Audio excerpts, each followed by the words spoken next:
है। अखिल भारतीय नारदीय ब्राह्मण महिला संगठन के तत्वाधान में परिवार एवं स्वास्थ्य विभाग द्वारा आज हम सब आप सबके लिए एक बहुत ही महत्वपूर्ण विषय पर परिचर्चा और जानकारी लेकर आए हैं। विषय है मिलेट्स द्वारा उपचार और उपयोगी घरेलू नुस्खे। कार्यक्रम का प्रारंभ हम अपनी परंपरा के अनुसार ही करेंगे। गुरु वंदना, जिसके लिए मैं श्रीमती रश्मि जी मोयदे को आमंत्रित करना चाहती हूँ। वे आए और गुरु वंदना प्रस्तुत करें। सभी को मेरा सादर अभिवादन। नर्मदे।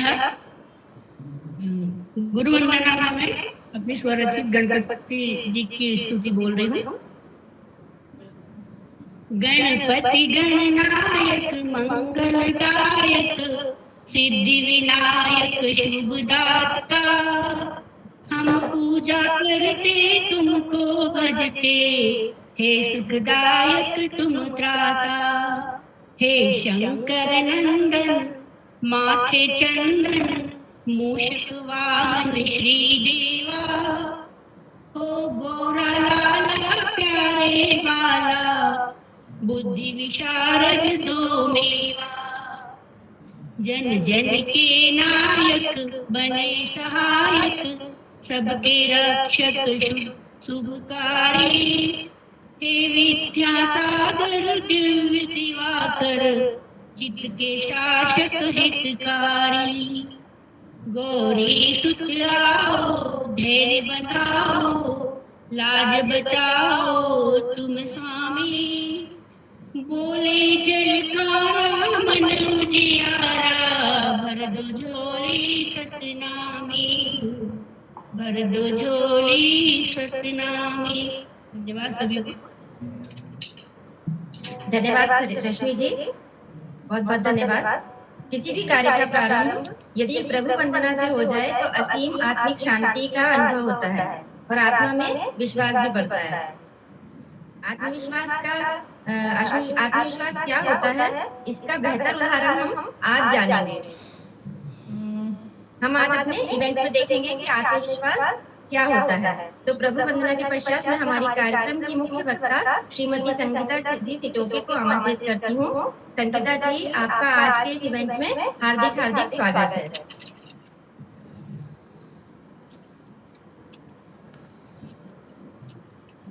आज संगीता जी बहुत ही महत्वपूर्ण विषय पर हम सबके बीच अपने स्वयं के अनुभव और जानकारी लेकर आई हैं। मिलेट्स यानी मोटे अनाज से उपचार और दिनचर्या में आवश्यक बदलाव करके कैसे हम अपने आप को स्वस्थ रख सकते हैं। संगीता जी की पारिवारिक जानकारी देना चाहती हूँ। संगीता जी के पतिदेव का नाम श्री अखिल जी सिटोके है। आप झुंडगांव के सिटोके हैं। आपका मायका हरदा में स्वामी जी के नाम से प्रसिद्ध खले परिवार है। आपके दो बेटे हैं। बड़ा बेटा जॉब करता है और छोटा बेटा स्पेशल चाइल्ड है जिसने 10th की अभी एग्जाम दी है। संगीता जी, आपका बहुत बहुत स्वागत है। धन्यवाद, बहुत बहुत धन्यवाद। जय श्री कृष्ण सभी को। हमारे कार्यक्रम की अध्यक्षा श्रीमती संगीता पाराशर जी भी उपस्थित हैं। उनके बारे में भी मैं कुछ कहना चाहती हूँ। कहने का मतलब सूरज को रोशनी दिखाने जैसी बात होगी, किंतु कहना जरूरी है। आप भोपाल महिला मंडल अध्यक्षा हैं। आपकी रुचि संगीत, लोक कला, लोक संगीत, कविताएं लिखना, रीडिंग बुक्स, एंकरिंग तथा समाज सेवा है। सरिता जी के अध्यक्षीय कार्यकाल में लगभग 6 साल से महिला मंडल भोपाल इकाई के सचिव पद पर कार्य किया और वर्तमान में आप भोपाल नारदी महिला मंडल के अध्यक्ष का पद संभाल रही हैं। आपके पतिदेव सीए श्री दिनेंद्र जी पाराशर भोपाल से, आपकी माता सुधा जोशी, पिताजी श्री RS जोशी जी हैं। ससुर जी स्वतंत्रता संग्राम सेनानी। आवाज नहीं आ रही है। मेरी आवाज नहीं आ रही है? आई आवाज? आ रही है आपकी आवाज, बोलिए। आ रही है आवाज, आ रही है। इनकी 2 बेटियां और एक बेटा है जो अपने अपने क्षेत्रों में व्यस्त हैं। संगीता जी, आपका भी हार्दिक हार्दिक स्वागत है। मैं स्वागत करती हूँ मैं स्वागत करती हूँ हमारी अखिल भारतीय नारदी ब्राह्मण महिला संगठन की अध्यक्षा श्रीमती सरिता पारे जी का। आपको देखकर तो सादा जीवन उच्च विचार वाली कहावत चरितार्थ होती है, आपसे तो सभी परिचित हैं हम।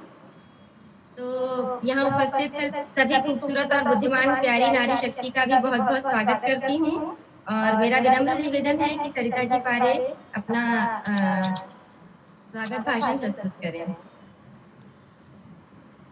सरिता जी पारे।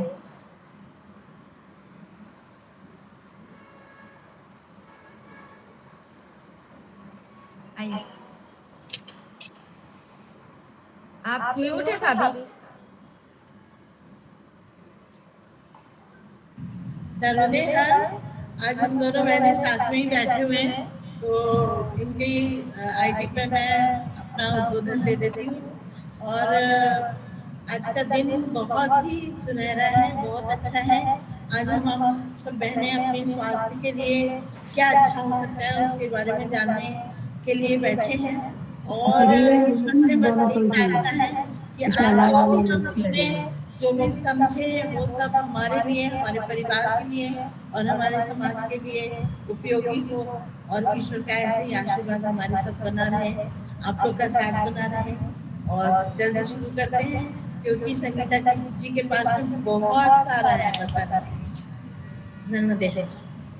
नर्मदे हर, थैंक यू, बहुत बहुत सारा धन्यवाद भाभी।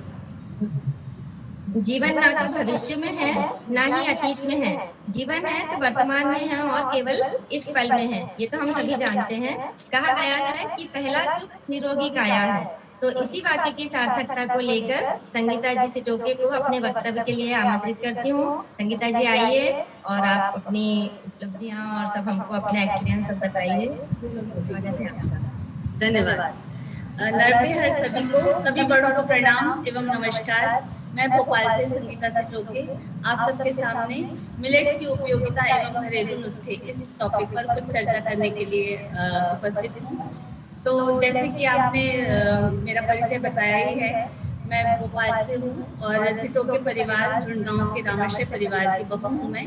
मेरे ससुर जी स्वर्गीय शिवशंकर जी सिटोके, सासू माँ स्वर्गीय श्रीमती प्रभा सिटोके, मेरे पति डॉक्टर श्री अखिल सिटोके, मेरे पिताजी स्वर्गीय श्री आरजी खले, माताजी श्रीमती पुष्पलता खले हैं। मेरे दो बेटे हैं, बड़ा बेटा स्वप्निल 26 साल का है, छोटा बेटा अंबुज 18 साल का है।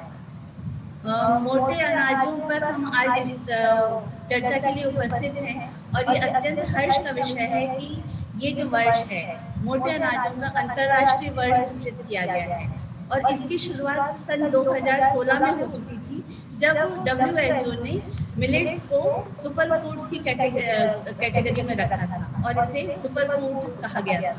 फिर 2018 में इंडिया ने नेशनल मिलेट्स का ईयर घोषित किया इसे और मार्च 2021 में यहाँ इसको वहाँ पे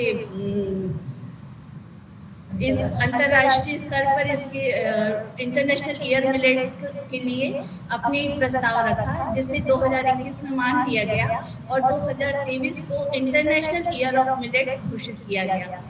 और ये इसीलिए किया गया ताकि हम सब इसके जो प्रभाव से वंचित हैं और इसके जो लाभ नहीं ले पा रहे हैं, तो उसके लिए हम सब प्रेरित हों और इसके सारे उपयोग जान पाएं और इसको ज़्यादा से ज़्यादा प्रचार प्रसार मिले। हम सबसे पहले हमारा प्रश्न ये आता है कि मिलेट्स बहुत अभी प्रचलन में है, तो मिलेट्स हैं क्या? मोटे अनाज जो हैं उन्हें मिलेट्स कहा जाता है और ये आज की बात नहीं है, हमारे देश की बहुत प्राचीन परंपरा है मोटे अनाज। जैसे कि इस दोहे से आपको थोड़ा समझ में आएगा, बहुत पुराना दोहा है ये, मड़ुआ मीन चीन संग दही और कोदो के भात दूध संग सही। यानी कि मड़ुआ यानी रागी को मछली के साथ और चीन को दही के साथ और कोदो के भात, जो कोदो का भात बनेगा वो दूध के संग खाना सही माना जाता था। अब हम सोचेंगे कि ये जो मिलेट्स हैं इसको कितने प्रकार के मिलेट्स हैं, तो ये हम इसका वर्गीकरण कर सकते हैं। तो ये 3 आधार पर हम इसका वर्गीकरण करेंगे।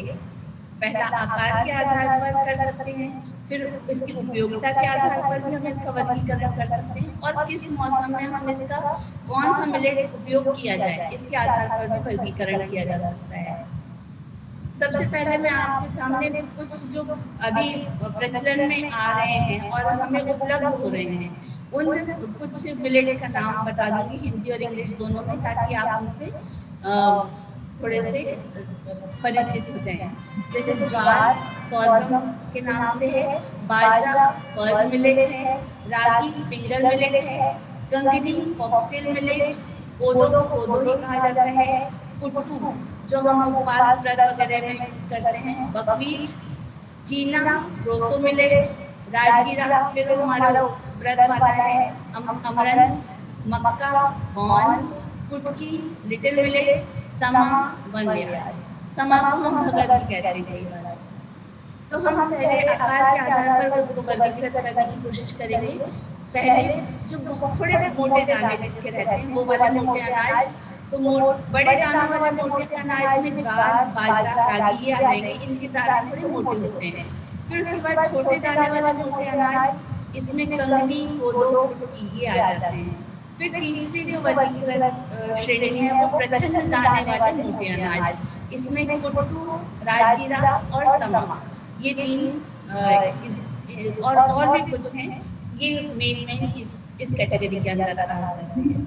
फिर इसके बाद उपयोगिता के आधार पर हम वर्गीकृत करेंगे। उपयोगिता के आधार पर मतलब हमें ये किस तरह से हमें प्रभावित और लाभान्वित कर सकते हैं। यह वर्गीकरण साउथ के बहुत जाने माने विशेषज्ञ हैं, डॉक्टर खादरवल्ली, उन्होंने यह वर्गीकरण किया है। तो यह वर्गीकरण ऐसा है कि सकारात्मक मोटे अनाज यानी पॉजिटिव मिलेट्स, सकारात्मक से हम ये समझ सकते हैं कि अगर हमें कोई परेशानी है, हमारे बॉडी में कुछ हेल्थ इश्यू है, तो ये मोटे अनाज उसको रिपेयर करने की क्षमता रखते हैं। तो इसके अंतर्गत आते हैं कंगनी, कोदो, कुटकी, छोटी कंगनी और बर्नयार्ड यानी समा। सेकेंड इसकी कैटेगरी है नकारात्मक मोटे अनाज, नेगेटिव मिलेट्स। इसमें क्या है, इस कैटेगरी के अंतर्गत हमें थोड़ा सा दुख भी होगा और शॉकिंग भी है ये। इसके अंदर गेहूं और चावल आते हैं जो हम ज्यादा से ज्यादा उपयोग करते आए हैं। तीसरा है उदासीन मोटे अनाज। उदासीन में वो अनाज आएंगे जो बहुत ज्यादा है, ना तो हमें फायदा पहुंचाते हैं और ना हमें कोई नुकसान पहुंचाते हैं। यानी अगर हम कोई परेशानी से जूझ रहे हैं तो ये बहुत ज्यादा शायद इसमें हमें उपयोगी सिद्ध नहीं हो पाएंगे, पर ये हमारे लिए कोई बहुत ज्यादा नुकसान भी नहीं करेंगे। इस कैटेगरी में जो उदाहरण है वो ज्वार, बाजरा, मक्का ये सम्मिलित हो सकते हैं। तीसरी जो वर्गीकरण का आधार है वो है, मैं जो प्रेजेंटेशन दे रही हूँ आप लोग को दिख पा रहे हैं? हाँ बिल्कुल दिख रहा है। सारे अलग अलग दिख रहे हैं? नहीं दिख रहा है पर आवाज में बहुत ज्यादा गड़बड़ आ रही है। आवाज में थोड़ा, ये जो कैलाश है इनके साथ नहीं दिखने में भी एक ही चित्र दिख रहा है, बार-बार बदल नहीं रहा है। स्लाइड चेंज नहीं हो रही है। नहीं, फर्स्ट स्लाइड पर ही है, एग्जीक्यूटिव पे नहीं गया। यहाँ से ये वाला आवाज, हाँ इसके बाजू वाला, हाँ आवाज क्लियर नहीं है, आवाज भड़बड़ा रही है। आवाज अधिकतर लोग अपना वीडियो कैमरा ऑफ कर देंगे तो पैड बच जाएगा, बात करते समय वीडियो ऑन कर सकते हैं। पंखा कम कर देते हैं तो उससे शायद आवाज, और नहीं तो माइक दे देते हैं। इसीलिए मैंने रोक के थोड़ा पूछ लिया कि कम से कम ऐसा ना हो कि हम लगातार बोलते हैं। और हाँ, अभी स्क्रीन शेयर हो रहा है? हो रहा है, स्क्रीन शेयर हो रहा है अभी। हो रहा है? अभी चेंज हो रहा है कि नहीं हो रहा है वो देखना पड़ेगा। चेंज हुआ क्या स्क्रीन? अभी परिचय आ रहा है इसमें, स्क्रीन पे परिचय दिख रहा है। हाँ, चेंज वही वाला दिख रहा है परिचय। हाँ, सेम नहीं है। है अभी आ रहे हैं? नहीं सेम है, परिचय ही चल रहा है। अच्छा अच्छा साइड में लेफ्ट साइड में हमारे हाँ अब आ गया आकार के आधार पर वर्गीकरण। अब आ गया।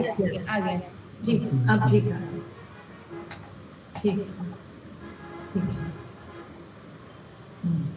ये वर्गीकरण हो गया।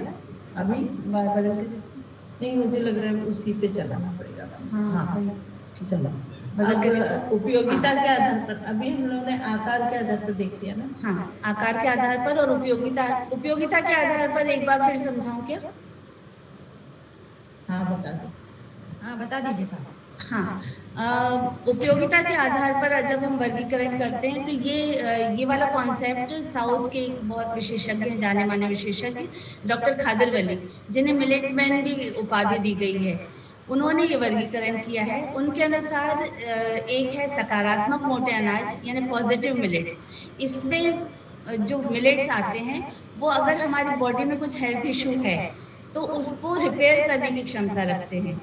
ये वाले जो इसके अंतर्गत कंगनी, कोदो, कुटकी, छोटी कंगनी, बर्नयार्ड, ये वाले अनाज आते हैं और इन्हें उन्होंने श्री धान्यम नाम भी दिया है। यानी ये वाले मिलेट्स हम अगर सेवन करते हैं तो हमारे जो स्पेशली जो हमारे लाइफस्टाइल डिजीज हैं उनको ठीक करने में ये बहुत ज़्यादा सहायक हैं। दूसरा है नकारात्मक मोटे अनाज यानी नेगेटिव मिलेट्स। इसमें थोड़े दुख की बात यह है कि जो हमें सबसे ज़्यादा पसंद है गेहूं और चावल, वो मिलेट्स इसमें सम्मिलित हैं। ये हमारे अगर लगातार हम ज़्यादा मात्रा में सेवन करते हैं तो ये हमारे लिए नुकसानदायक हो जाते हैं। तीसरे हैं उदासीन मोटे अनाज। इसके अंतर्गत जो अनाज हैं वो हमें बहुत ज़्यादा हेल्थ बेनिफिट भी नहीं देते पर हमारी हेल्थ में कुछ नुकसान भी नहीं देते। जैसे हैं हम वैसे ही हमें मेंटेन रखने में सहायक हैं। इसके अंतर्गत ज्वार, बाजरा, मक्का और रागी ये सम्मिलित किए हैं। ये वाला वर्गीकरण डॉक्टर खादरवली ने किया है। तीसरा हम वर्गीकरण कर सकते हैं मौसम के आधार पर। मौसम के आधार पर मतलब हमें हमारा सबसे कॉमन प्रश्न ये रहता है कि हम कब खाएं इसको। तो क्योंकि किसी मिलेट की तासीर गर्म है, किसी मिलेट की तासीर ठंडी है, तो उसके हिसाब से ये हम वर्गीकृत कर सकते हैं इनको। तो ठंड के मोटे अनाज मतलब जिन मिलेट्स की तासीर गर्म होगी वो हम ठंड में यूज़ करेंगे। तो इसके अंतर्गत बाजरा और मक्का ये हम यूज़ कर सकते हैं, जो कि मक्के की रोटी और सरसों का साग तो बहुत ज़्यादा आजकल प्रचलित है ही, फैशन में भी है।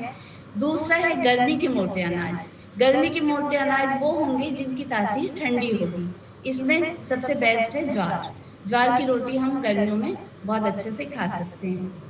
फिर कुछ हैं कि हर मौसम में खाए जा सकने वाले, मतलब आप इनको इनकी तासीर बहुत ज़्यादा ना गर्म है ना ठंडी है, पर कुछ सावधानी के साथ इनको हम हर मौसम में खा सकते हैं। कंगनी, कोदो, कुटकी, छोटी कंगनी, बर्नयार्ड और रागी, इन्हें हम लगभग हर मौसम में खा सकते हैं। खासकर बरसात के समय तो बहुत ही अच्छे से खा सकते हैं। मौसम की चौथी कैटेगरी हम ये रखेंगे मौसम के बदलाव के समय के अनाज। इसमें हमारे जो पूर्वज हैं, जो बड़े लोग हैं, उनकी समझदारी हमें बहुत अच्छे से देखने मिलेगी। इसके अंतर्गत राजगीरा है, सामो है, कुट्टू है। ये सभी हम अधिकतर व्रत त्योहारों में यूज़ करते हैं और नवरात्रि वगैरह में हम इनका जब हमारा व्रत रहता है तब हम यूज़ करते हैं और तब अधिकतर मौसम बदलने के समय पर ही ये व्रत आते हैं और वो हमें अच्छे से लाभान्वित कर रखते हैं।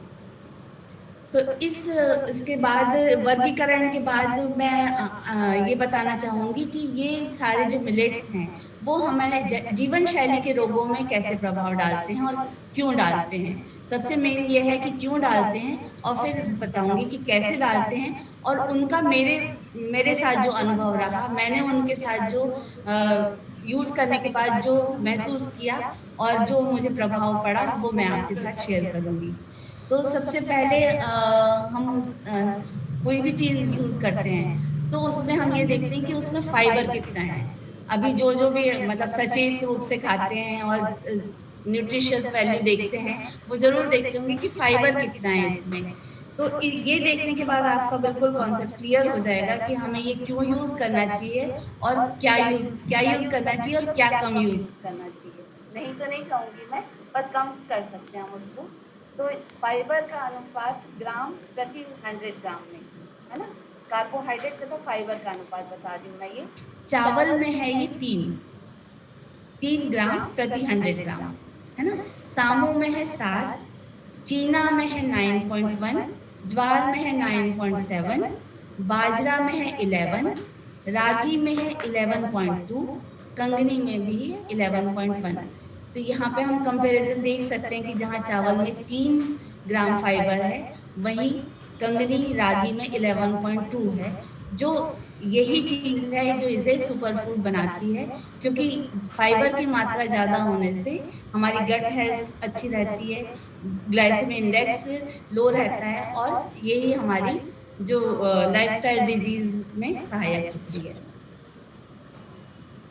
ये तो हो गई फाइबर की बात, पर बाकी भी पोषक संरचना हम देख लें, जैसे कि कार्बोहाइड्रेट, प्रोटीन, वसा, ये सब किसमें कितना है।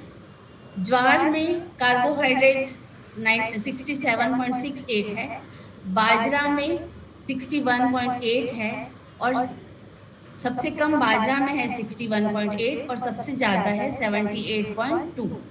तो कार्बोहाइड्रेट, अगर हम लो कार्बोहाइड्रेट फूड की बात करते हैं, या नो कार्बोहाइड्रेट फूड भी आजकल बहुत प्रचलन में है, पर वो तो नहीं मेरे ख्याल से सही है। पर अगर लो की बात करें तो बाजरे में सबसे कम है 61.8 और चावल में सबसे ज़्यादा है 78.2।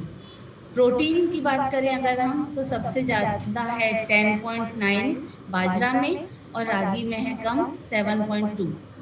वसा अगर सबसे कम है तो चावल में है 0.52 और बाजरा में है 5.4।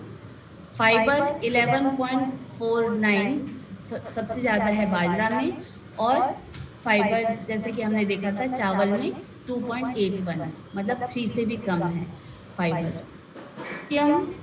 चावल में सबसे कम है 7.49, गेहूं में 39.36 सबसे ज़्यादा है। फास्फोरस की मात्रा अगर हम देखें तो गेहूं में सबसे ज़्यादा है फास्फोरस 315, और चावल में है 96। मैग्नीशियम की मात्रा का अगर हम कंपैरिजन करें तो मैग्नीशियम सबसे कम है 122 कोदों में, और सबसे ज़्यादा है चावल में 190। जिंक की अगर देखें हम मात्रा तो चावल में सबसे कम है 1.21 और सबसे ज़्यादा है 2.85 गेहूं में। आयरन सबसे कम है चावल में 0.65 और सबसे ज़्यादा है बाजरा में 6.42। फॉलिक एसिड जो हमारे कई रोगों के लिए इसकी मात्रा बहुत महत्व रखती है, तो कोदों में सबसे ज़्यादा है इसकी मात्रा 39.99 और चावल में है सबसे कम 9.32। तो इस तरह से अगर हम कंपैरिजन सबका करें तो शायद चावल में कुछ की मात्राएं बहुत कम है, पर कुछ की मात्रा अच्छी भी है। तो इसलिए हम बिल्कुल छोड़ने का इसके लिए बिल्कुल एग्री नहीं करेंगे, छोड़ो मत। और गेहूं में सभी कुछ बहुत अच्छा है, पर फाइबर और कुछ मात्राएं उसमें भी कम भी हैं। तो हम ये कह सकते हैं कि ये कुछ चीज़ें किसी में ज़्यादा हैं, कुछ चीज़ किसी में ज़्यादा हैं। तो हमें सभी का उपयोग, जो प्रकृति ने हमें ये सारे अनाज दिए हैं, तो इनका हम बैलेंस करके हम उपयोग करने की सोच सकते हैं। अब ये जो हमने देखा न्यूट्रिशियस वैल्यू, तो इन सब के प्रभाव ये होता है कि हमारे ये कई रोगों में के उपचार में इसकी अहम भूमिका होती है मिलेट्स की। तो जैसे कुछ प्रयोग हुए हैं, जैसे सुपर फूड की कैटेगरी तभी दी गई इसको जब इस पे कुछ प्रयोग हुए और वो सक्सेसफुल हुए। तो किन किन रोगों में सत्यापित हो चुका है वो मैं अभी आपको बता सकती हूँ। कई रिसर्च पेपर्स इन पे हो चुके हैं। जैसे कि डायबिटीज़ में इसका बहुत अच्छा रिजल्ट देखा गया है। डायबिटीज़ में किस कारण से है? क्योंकि इसका ग्लाइसेमिक इंडेक्स बहुत लो है, यानी जब हम इसका सेवन करते हैं तो उसके बाद ग्लूकोज की मात्रा बहुत धीरे धीरे रिलीज होती है। इसलिए ब्लड में आते आते 6-7 घंटे लग जाते हैं, इसलिए एकदम से हमारी ग्लूकोज की मात्रा हाई नहीं होती और डायबिटीज का मेन कारण यही होता है। और दूसरा है हृदय रोग में ये उपयोगी है। हृदय रोग का सबसे मेन कारण हम जो सुनते आए हैं कोलेस्ट्रॉल होता है।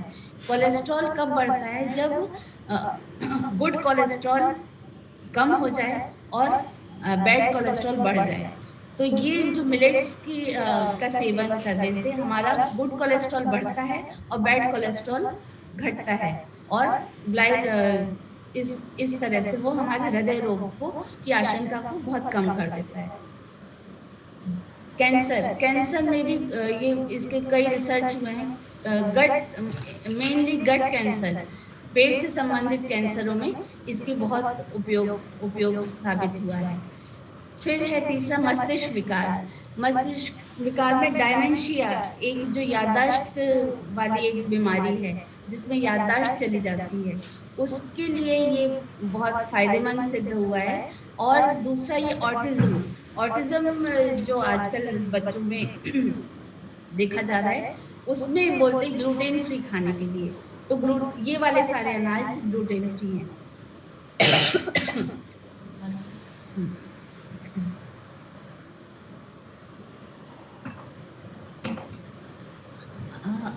ये तो हो गए कुछ लाइफस्टाइल डिजीज। अब पांचवा जो है महिलाओं के लिए भी ये बहुत महत्व का है ये मिलेट, खासकर गर्भवती महिलाओं के लिए और दूध पिलाने वाली महिलाओं के लिए न्यूट्रिशियस फूड जिनके लिए बहुत ज़्यादा जरूरी होता है, उनके लिए भी मिलेट्स उपयोगी सिद्ध हुए हैं। ये तो हो गए हमारे उपचार में। इसका एक एडिशनल बेनिफिट और सबसे ज़्यादा जो महत्व का है वो ये है कि पर्यावरण के लिए बहुत ही फायदेमंद है। पर्यावरण के लिए ऐसे फायदेमंद है ये कि इसके उगाने के लिए पानी की मात्रा बहुत कम लगती है। मतलब जहाँ गेहूं और चावल के लिए लगती है उससे 70% इसकी उगाने के लिए पानी की जरूरत पड़ेगी। तो अगर कहीं पे बहुत सूखा है या वर्स्ट क्लाइमेट कंडीशंस हैं, वहाँ पे भी ये उगाए जा सकते हैं। इसलिए ये पर्यावरण के लिए तो है ही। और फिर जैसे रोटेशन होता है, क्रॉप रोटेशन, जैसे गेहूं उगाया उसके बाद खाली किया, फिर उसके बाद जब खाली है तब इसको लगा के और फिर कुछ समय के लिए इसको लगाया और फिर अपनी मिट्टी को वापस से उपजाऊ बनाया, तो उसके लिए भी ये इसका उपयोग किया जाता है क्योंकि कम समय में उगता है और मिट्टी की उसकी खत्म नहीं होने देता उपजाऊ जो मिट्टी है उसका फर्टिलिटी मेंटेन रखता है। और दूसरा ये कि इसके लिए ना तो आपको कोई फर्टिलाइजर ज़्यादा ज़रूरत पड़ता है, ना कि पेस्टिसाइड की ज़रूरत पड़ती है। इसलिए हमारी मिट्टी की भी सेहत सही रहेगी। उससे जो नदियों का दूषित हो रहा है पानी, वो भी बचेगा। इस तरह से पूरी तरह से पर्यावरण के लिए भी बहुत फायदेमंद है। किसानों के लिए भी फायदेमंद है क्योंकि आपका कम लागत में अच्छी फसल देगा ये। एक ये है आयाम इसका कि नए व्यवसाय के अवसर इससे बहुत हैं। अभी सरकार ने इतने इसके स्टार्टअप्स के लिए सहायता कर रहे हैं ताकि किसानों को भी फायदा हो, नए नए व्यवसाय हों। जैसे कि अभी सारे जनरेशन्स को इससे प्रभाव लेने के लिए सरकार की तरफ से अलग अलग डिशेस बनाई जाने के लिए भी इसको प्रोत्साहित किया जा रहा है। जैसे अभी पता चला है कि एक आइसक्रीम निकली थी कोदो की और कुछ कुकीज़ निकल रही हैं, चिप्स निकल रहे हैं, ताकि सारी नई जनरेशन भी इससे कनेक्ट हो पाए और इसको पहचान पाए हमारे मिलेट्स की उपयोगिता को। ये तो जो सत्यापित वो रिसर्च थे वो तो मैंने बताया ही है, पर मैंने जो इनका सेवन शुरू किया और मुझे जो अनुभव हुआ वो बहुत ही ज़बरदस्त रहा मेरे लिए और वो आपके साथ ज़रूर साझा करना चाहूँगी क्योंकि मैं तीनों लाइफस्टाइल डिजीज़ जो अभी बहुत फैशन में कह सकते हैं, हाइपोथायरॉयडिज्म, ब्लड प्रेशर और डायबिटीज़, ये तीनों से मैं ग्रस्त हो चुकी थी। और जैसे कि अपन कह सकते हैं कि अगर लाइफस्टाइल डिजीज है तो उसका कहीं ना कहीं जिम्मेदार हम स्वयं हैं और उसका हमें हटाने का जिम्मा भी हमें स्वयं ही लेना पड़ेगा। और यही मैंने भी सोचा और उस पे आगे बढ़ी और इस पे स्टडी की मैंने कि मैं क्या कर सकती हूँ ताकि मेरी ये डिजीज ठीक हो जाए, क्योंकि जैसे डॉक्टर्स कहते ही हैं कि ये आपको टैबलेट्स हमेशा लेनी रहेगी, और अगर ये ठीक नहीं हुई तो सही में लेनी ही रहेगी, उसके अलावा अपने पास कोई विकल्प है भी नहीं।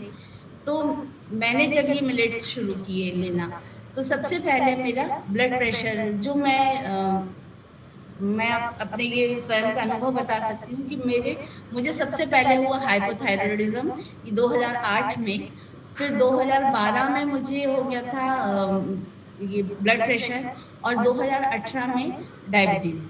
ये तीनों बीमारियों से मैं वो हो गई थी। वजन मेरा थोड़ा बढ़ा हुआ था, तो ये लेने के बाद मेरा ब्लड प्रेशर कंट्रोल हुआ। पहले उसकी दवाई कम की डॉक्टर ने, और फिर उसके बाद 2 साल पहले इसकी ब्लड प्रेशर की दवाई मेरी बंद कर दी डॉक्टर की रिकमेंडेशन पे। फिर उसके बाद अभी 3 महीने पहले डायबिटीज और हाइपोथायराइड की दवाई भी मेरी बंद हो गई है। और ये दवाइयाँ तो बंद हुई हैं, इनके साथ जो मुझे और एक्स्ट्रा बेनिफिट मिला है वो ये कि नशा से मुक्ति। नशा से मुक्ति में आप लोग कृपया गलत मत समझना क्योंकि नशे कई तरह के होते हैं। तो जैसे किसी को शॉपिंग का नशा होता है, किसी को मदिरा पान का नशा होता है। मुझे चाय की लत थी, बहुत एडिक्ट थी मैं, मतलब 5-6 तो आराम से ऐसी हो ही जाती थी। पर बिल्कुल मैजिकली मेरी अब बिल्कुल छूट गई है चाय, और अब बिल्कुल पीने की भी इच्छा नहीं होती। यानी जो एक्चुअली चाय तब हम लोग पीने की इच्छा होती थी जब हम लो फील कर रहे हैं, पर अब अपने आप ऊर्जा इतना का स्तर इतना अच्छा है कि चाय की डिपेंडेंसी कम हो गई, मेरी ऊर्जा स्तर में वृद्धि हुई है, और वजन मेरा काफी कम हुआ है। लगभग 10 kg मेरा वजन कम हुआ है, और अभी सारी प्रगति पे है, अभी और भी कम करना है। तो ये मेरे स्वयं अनुभव थे।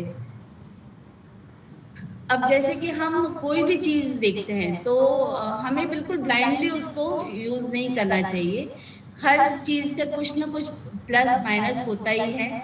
इसमें प्लस तो बहुत है, माइनस सिर्फ ये है कि अगर हम इसको सावधानी पूर्वक उपयोग नहीं करेंगे तो हो सकता है कि यह हमें नुकसान भी कर सकता है। तो इसलिए वो सावधानियों को बस हमें ध्यान रखना है और फिर हम इसको अच्छे से यूज कर सकते हैं। इनकी सावधानियों में ये है कि 2 या 2 से अधिक मोटे अनाजों का मिलाकर उपयोग ना करें। जैसे कि मल्टीग्रेन का भी बहुत सुनने में आता है, पर इसके हिसाब से हमें कभी भी 2 अनाज मिक्स करके कभी नहीं खाना चाहिए। तो ये एक क्लियर बात हो गई कि हम एक समय में एक ही अनाज खाएंगे। अगर हम ज्वार खा रहे हैं तो ज्वार ही खाएंगे, अगर मक्का खा रहे हैं तो मक्का ही खाएंगे, रागी खा रहे हैं तो रागी ही खाएंगे। और इवन उस वक्त गेहूं की रोटी भी मत खाइए। जिस दिन हमने सोचा है कि हमें आज मिलेट खाना है तो हम उस दिन 1 रोटी, 2 रोटी, 3 रोटी जो भी खा रहे हैं वो इस एक ही अनाज की खाएंगे। और इसमें अच्छे से घी लगा सकते हैं, घी में कोई दिक्कत नहीं है। मोटी रोटी बनेगी इसकी, और फाइबर की मात्रा इसमें इतनी ज़्यादा है कि अगर हम 3 रोटी खाते होंगे तो हो सकता है हमारी 1 या 1.5 रोटी में ही सफिशिएंट पेट भर जाएगा। दूसरा ये कि साबुत अनाज, जैसे इसकी साबुत अनाज की खिचड़ी, दलिया वगैरह भी बनता है, या आटा भी कुछ भी बनाना हो तो इसको कोई किसी भी तरह से उपयोग करने से पहले 6-7 घंटे अवश्य भिगो के ही उपयोग करें। जैसे हमें अगर शाम को कोदो की खिचड़ी या कोदो का भात खाना है तो हम सुबह 10-11 बजे भिगा दें, और फिर उसके बाद शाम को 6-7 बजे उसकी जो भी बनाना है बनाएं। और इसको धोने का तरीका ये है, जैसे हम चावल या दाल खूब मसल के धोते हैं, इसे वैसा नहीं मसलना है। सिंपल एक बार सिंपल हल्के हाथ से धोना है और फिर पानी निकाल देना है, क्योंकि अगर हम इसको 6 बार भी धोएंगे तब भी उसमें पानी थोड़ा सा मटमैला निकलेगा। तो वो मटमैला पानी उसकी गंदगी नहीं निकल रही, उसके न्यूट्रिशियस वैल्यू निकल रहे हैं, ये ध्यान देकर। और हमें हल्के हाथ से सिर्फ एक बार धोना है ताकि सिर्फ उसके ऊपर की जो डस्ट है वो निकले। तो 2 सावधानी ये हो गई कि मिला के नहीं खाना है, और दूसरी ये कि उसको 7-8 घंटे भिगा कर उपयोग करना है, और तीसरा ये कि उसको बहुत रगड़ के धोना नहीं है। तीसरा ये कि अगर हमें इसको पिसा कर उपयोग कर रहे हैं, मतलब आटा पिसवा रहे हैं, तो भी ये हमें पहले इसको भिगाना है और फिर उसको अच्छे से धूप में सुखाना है, 2-3 दिन धूप में अच्छे से सूखने दें, फिर उसको पिसवाएं। या जहाँ से आटा ले रहे हैं वो हम लोग को मेक श्योर करें कि वो इसी प्रोसेस से पीस कर दे रहे हैं हमें। तो ये हमारी मेन सावधानियां इसके प्रयोग में ये हैं। उपयोग के तरीके इसके बहुत सारे हैं। हम लोग खासकर अभी तक इसी से ज़्यादा परिचित हैं, रोटी। हालांकि इसके साइज देख के हम रोटी तो नहीं कह पाएंगे, हमको रोटला या ऐसा कुछ कहना पड़ेगा। रोट है ये। तो इसकी रोट बना के हम लोग बिल्कुल आराम से खा सकते हैं। गर्म पानी में इसको मसना होता है, कोई से भी आटे को, मिलेट के। ज्वार और मक्के से तो आप लोग परिचित होंगे ही, ये तो हमारे बनते ही रहते हैं। पर बाकी भी जो भी कोदो, कुटकी, किसी का भी आटा अगर आप लोग लेंगे, रागी, तो उसको थोड़े गर्म पानी में ही भिगाएंगे और थोड़ी देर उसको फूलने के लिए छोड़ेंगे, क्योंकि इसमें ग्लूटेन नहीं है। तो ये हमारा जैसे गेहूं के आटे की मस्त रोटी बनती है वैसे नहीं बन पाएगी, थोड़ी कठिनाई से बनेगी, पर प्रैक्टिस से बन जाती है ये। फिर अगला उपयोग इसका खिचड़ी, दलिया या उपमा बनाकर है। तो वही प्रोसेस इसकी वही रहेगी कि हम भिगा देंगे इसको 7-8 घंटे और फिर उसके बाद जो भी हमको खिचड़ी बनाना है तो खूब सारी सब्जियां, दाल वगैरह मिक्स करके उसका बना लें। या तो कुकर में बना सकते हैं या हम डायरेक्ट कढ़ाई में भी ढक के भी बना सकते हैं। दलिया भी सेम उसी तरह से बनेगा। और उपमा जैसे अगर हम दाल वगैरह नहीं मिलाते हैं और कढ़ाई में ढक के बनाएंगे तो ये उपमा जैसा भी बहुत बढ़िया बनता है। अम्बली, जैसे मैंने पहले भी बताया, डॉक्टर खादरवली ने इसका काफ़ी प्रमोट किया है। तो उनके अनुसार मिलेट का सबसे बेहतरीन उपयोग अम्बली के रूप में होता है। तो अम्बली बनाने की विधि थोड़ी ऐसी है कि उसको पहले भिगा दिया जाता है 6-7 घंटे, फिर उसको मिट्टी के बर्तन में पकाया जाता है और फिर पानी डालकर, बिना नमक का, और कुछ नहीं डालना है, सिर्फ नमक और पानी खूब सारा 10 गुना पानी डाल के उसको पकाते हैं। और जब उसके दाने नरम पड़ जाते हैं तब उसको ठंडा करने के बाद कपड़े से ढक कर और फिर 10-12 घंटे के लिए रूम टेम्परेचर में रखे रहने देते हैं।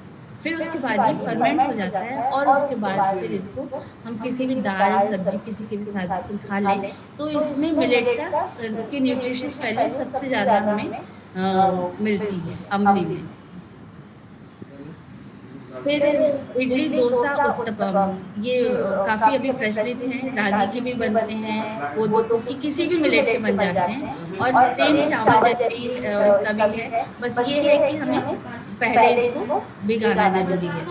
तो भिगा के फिर इसमें उड़द दाल वगैरह या जो भी आप मिला के डोसा बनाते हैं तो वो मिला के और फिर भिगा के रहने दें और फिर पीस के, और जब फर्मेंट हो जाए तब आप इडली डोसा बना सकते हैं।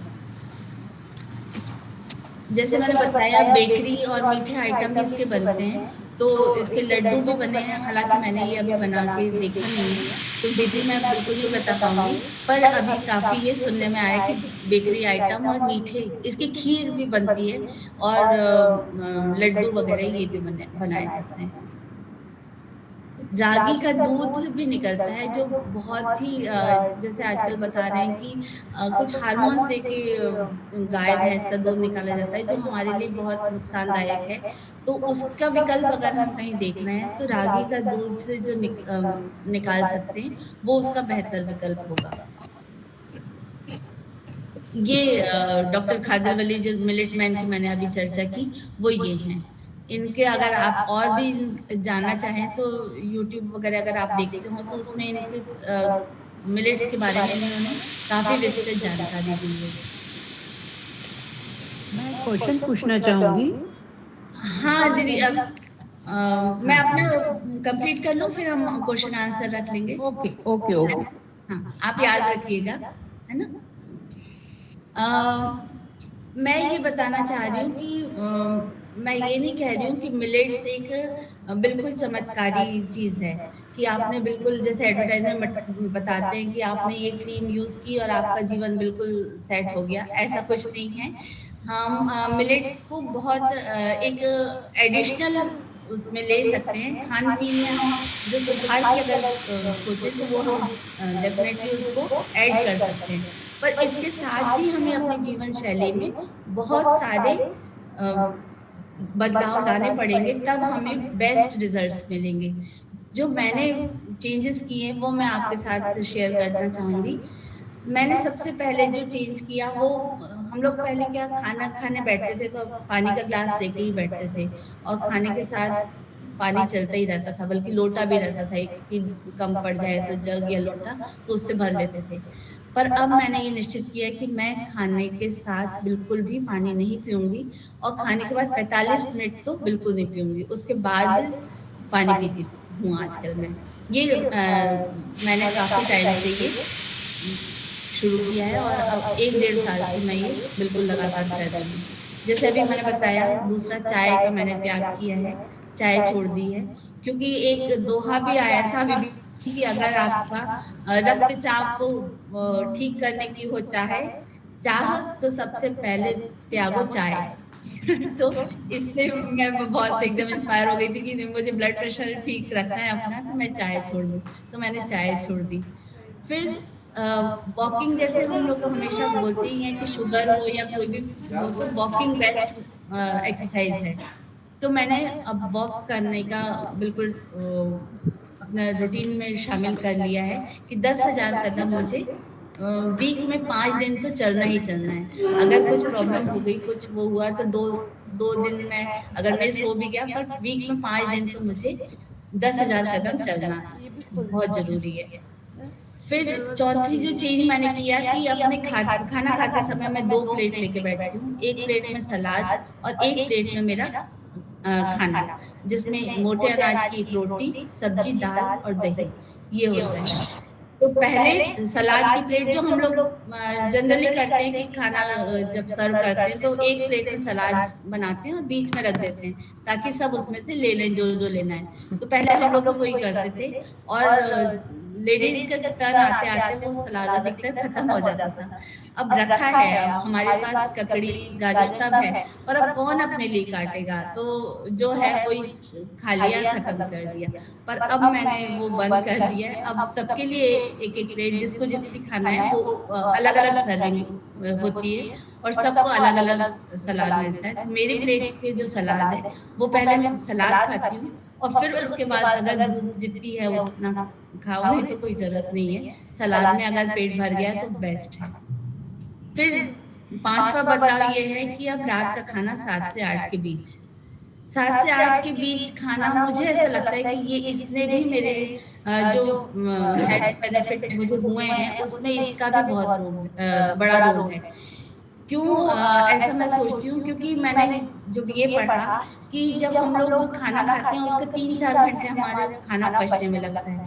फिर उसके बाद जब हम सोते हैं तब 3-4 घंटे के बाद अगर रेस्ट मिलता है लिवर को तो वो रिपेयरिंग मोड में आता है और हमारे बॉडी में अगर कुछ भी तब प्रॉब्लम है तो वो उसको रिपेयर करना शुरू करता है। पर अगर हमने 10 बजे खाना खाया और 11 बजे सोने गए तो वो उस वक्त पूरे जो उसके ठीक करने वाला टाइम है वो तो पूरा पचाने में ही लग गया और वो पचा भी नहीं ठीक से और लिवर भी परेशान हुआ, हमारा गट पूरा परेशान हुआ और हमें बीमारियां और गैस और ये सब ब्लोटिंग ये सब परेशानी और अलग देके गया। तो ये अगर हम 7 से 8 के बीच खाना खा लेते हैं और सोने और खाने के डिनर के बीच में 3-4 घंटे का अगर गैप हो जाता है तो हमारे लिवर को ये कम से कम टाइम मिलता है कि वो हमारे अगर वो कुछ ठीक कर सकता हो तो वो ठीक कर पाएगा। तो ये मुझे लगता है मेरे को ये इसलिए भी बहुत सहायता दी है। फिर हम लोग फ्रूट्स खाने में बहुत आनाकानी करते हैं, तो मैंने अब बिल्कुल ये नियम बनाया है कि मुझे 2 फल तो खाना ही है, 1 फल सुबह और 1 फल शाम को। चाय का रिप्लेसमेंट है मेरा ये फल। फिर नाश्ते को मैंने एकदम टाइम पर लेना शुरू किया है क्योंकि हम लोग बहुत उसको मैंने तो कम से कम बहुत हल्के में लिया और उसको हस्बैंड के जाने के बाद 11 बजे जब सब फ्री हो गए तब चाय पराठा लेके बैठना, ये वाला मेरे नियम था जो शायद बहुत गलत था। तो वो अब मैंने टाइम पे लेना शुरू किया है और फिर उससे भी मुझे काफी फायदा हुआ, क्योंकि उसके बाद कुछ उटपटांग खाने की इच्छा नहीं होगी अगर हम नाश्ता टाइम पे कर लेंगे तो। और अलग अगर कहीं भी भूख लगती है बीच में, तो उस समय हम कुछ भी मठरी वठरी ये सब खाने के अलावा दूसरी चीजों पे कुछ बेस्ट विकल्प देखें, फल या सलाद जैसा कुछ ले सकते हैं। फुल स्क्रीन कर दिया मैंने। फिर ये मैंने एक अपनी हैबिट डाली है कि थोड़ा सा सोच समझ के खाना, है ना। अगर हम कहीं पार्टी में भी हैं तो वहां पे थोड़ा देख लें कि क्या बेस्ट हो सकता है और उसको ले लिया। या घर पे भी हम लोग खा रहे हैं तो कुछ भी खाने के पहले थोड़ा सोच लिए, ये नहीं कि मन हुआ और बस खा लिया। और फिर एक बार कई बार हम लोग ये सोचते हैं कि हम लोग ने तो कुछ खाया ही नहीं, पता नहीं क्यों मोटे होते जा रहे हैं और हमको तो हवाई लग जाती है, ऐसा सब हम लोग के डायलॉग रहते हैं जब हम मोटे होते रहते हैं। तो फिर एक ये हम लोग ने शुरू किया कि जो भी हम खा रहे हैं उसकी फोटो ले लें। तो फोटो लेते समय हम भी अलर्ट हो जाएंगे और हमारे पास एक प्रूफ रहेगा कि नहीं नहीं हमने ये खाया था। फिर सबसे ज्यादा जरूरी और सबसे महत्वपूर्ण जो ये था कि पानी इंटेक, वाटर इंटेक बढ़ाया। हम लोग कई बार भूल जाते हैं पानी पीना, और जब हमें प्यास लगती रहती पर हम उसके अलावा कभी चाय पी ली या कभी कुछ और पी लिया, ऐसा कर लेते थे। पर अब पानी की मात्रा 3 से 3.5 लीटर कंपलसरी लेती हूँ मैं। फिर जैसे बीपी वगैरह में बोलते हैं कि मन बेचैन रहता है या वो, तो उसके लिए मैंने मेडिटेशन शुरू किया, ध्यान करना शुरू किया। बहुत ज्यादा तो नहीं पर 10-15 मिनट ध्यान करती हूँ। और कुछ पॉजिटिव अफर्मेशन, जैसे हम लोग हमारे स्वास्थ्य के लिए कई बार नकारात्मक वाक्य भी बोलते रहते हैं कि मैं तो कभी हो ही नहीं सकती, मेरा तो ऐसा हो ही नहीं सकता। तो वो वाक्य हटाकर हम हमारे लिए भी कुछ सकारात्मक वाक्य बोलें। फिर 7-8 घंटे की पर्याप्त नींद लेना, हालांकि ये कई बार थोड़ा मुश्किल हो जाता है पर कोशिश जरूर कर ही सकते हैं कि 7 से 8 घंटे की पर्याप्त नींद लें। फिर जब हम लोग दवाई लेते हैं, हमने कुछ परेशानी हो गई, फिर हमने डॉक्टर को दिखाया, फिर उन्होंने दवाई दी। फिर दवाई को और उस डॉक्टर को इतना कोसते हुए वो दवाई लेते हैं, तो वो अगर परेशानी ठीक होने की बजाय कई बार और बढ़ती जाती है। तो मुझे ऐसा लगता है कि जब हम दवाई ले रहे हैं तो उसके प्रति भी हमें धन्यवाद का भाव रखना चाहिए कि जब हमने हमारी बॉडी के लिए कुछ ठीक नहीं किया तब कम से कम वो दवाई ठीक कर रही है हमें, तो ये धन्यवाद के भाव से वो दवाई ग्रहण करना चाहिए। मैंने अखरोट का ऑयल का देखा था और वो मैंने प्रयोग भी किया। अखरोट का ऑयल, अखरोट तेल ऑनलाइन आराम से मिल जाता है, तो थायराइड के लिए वो हमने यूज किया है और मैंने भी और मेरी भाभी ने भी उसके बहुत पॉजिटिव रिजल्ट्स देखे हैं। तो अखरोट का तेल 4-5 बूंद लेकर और उसके यहाँ पे जो थायराइड ग्लैंड है उसके ऊपर मालिश करते हैं और उसको एक्टिवेट करते हैं, तो ताकि वो थायराइड जो थायरॉक्सिन वो हार्मोन रिलीज कर रही है वो सही मात्रा में और अच्छे से करे। इस प्रयोग के बाद भी मुझे थायराइड में काफी फायदा हुआ और मेरी दवाई भी छूट गई उससे। फिर चबाने की संख्या बढ़ाई। कई बार हम लोग बात करते करते या ऐसे बहुत जल्दी जल्दी खाना खा लेते हैं, या कुछ हड़बड़ी में है कि जल्दी से कहीं जाना है तो फटाफट कुछ चबाया, कुछ नहीं चबाया, एक खत्म किया नहीं दूसरा डाला, ऐसे कर लेते हैं। पर अब मैं थोड़े थॉटफुल खाती हूँ और थोड़ी मात्रा उसकी, हालांकि बोलते हैं 32 बार या 36 बार चबाया, तो वहां तक तो शायद नहीं अभी पहुंच पाई हूँ, पर थोड़ी संख्या मैंने पहले से अभी थोड़ा इम्प्रूव किया है इसमें। तो ये था मेरा प्रेजेंटेशन। धन्यवाद। मेरी यही कोशिश थी कि मुझे जो अनुभव हुए वो मैं आपके साथ शेयर करूं, ताकि अगर आप या आपके परिवार में कोई भी इस समस्या से जूझ रहे हो तो आप, महिलाओं के हाथ में किचन है, कमान है पूरी, तो वो कुछ भी बदलाव लाना है तो आसानी से ला सकते हैं और आसानी से दूसरों को भी प्रेरित कर सकते हैं। तो मेरे यही आज कोशिश रही कि मैं अपने जो अनुभव थे वो आपसे शेयर करूं। और हालांकि मैं कोई डॉक्टर नहीं हूँ, कोई न्यूट्रिशियस नहीं हूँ, कोई डाइटिशियन नहीं हूँ, पर जो मैंने महसूस किया, मैंने पढ़ा, मैंने अध्ययन किया और जो अनुभव किया वो आपके साथ शेयर किया। तो धन्यवाद आपका बहुत बहुत। और अगर कुछ आपका प्रश्न हो तो आप पूछ सकते हैं। बहुत अच्छी जानकारी दी आपने, बहुत अच्छी जानकारी दी। हाँ, परंतु और आपका एंकरिंग बहुत अच्छा है जया। हाँ भाभी, आप लोग को बहुत सारे क्वेश्चंस पूछने हैं अभी।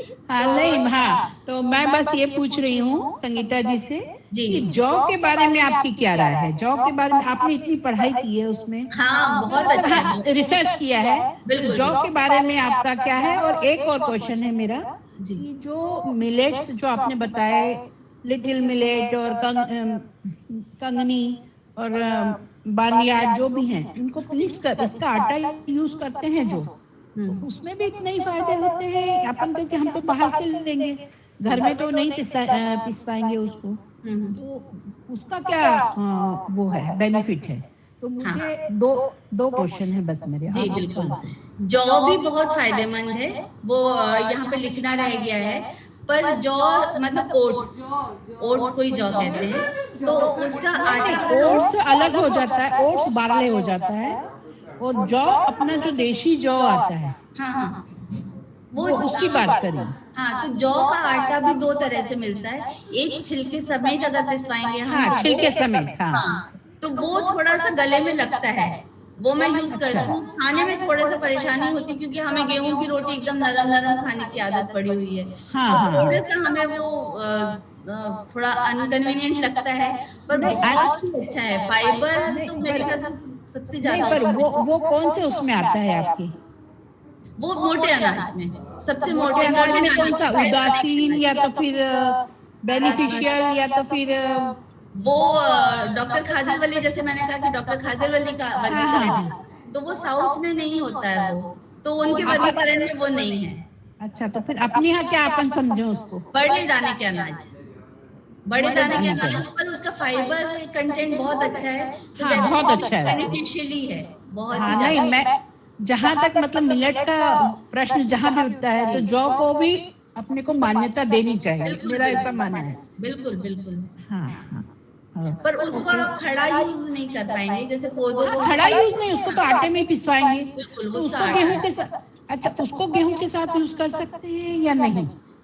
मेरे ख्याल से तो नहीं करना चाहिए, क्योंकि हर अनाज की पोषक संरचना अलग है, हर एक का डाइजेस्टिव टाइम अलग है, तो हम क्यों कॉम्प्लिकेटेड करें किसी भी चीज को, एक सिंपल रहने देना चाहिए ताकि हमारा गट भी ज्यादा कंफ्यूज ना हो और आराम से अपना काम कर पाए। हाँ, परंतु जौ को हम अकेले खाएंगे तो आप जैसे बोल रहे हैं कि गले में लगेगा। मैं खाती हूँ।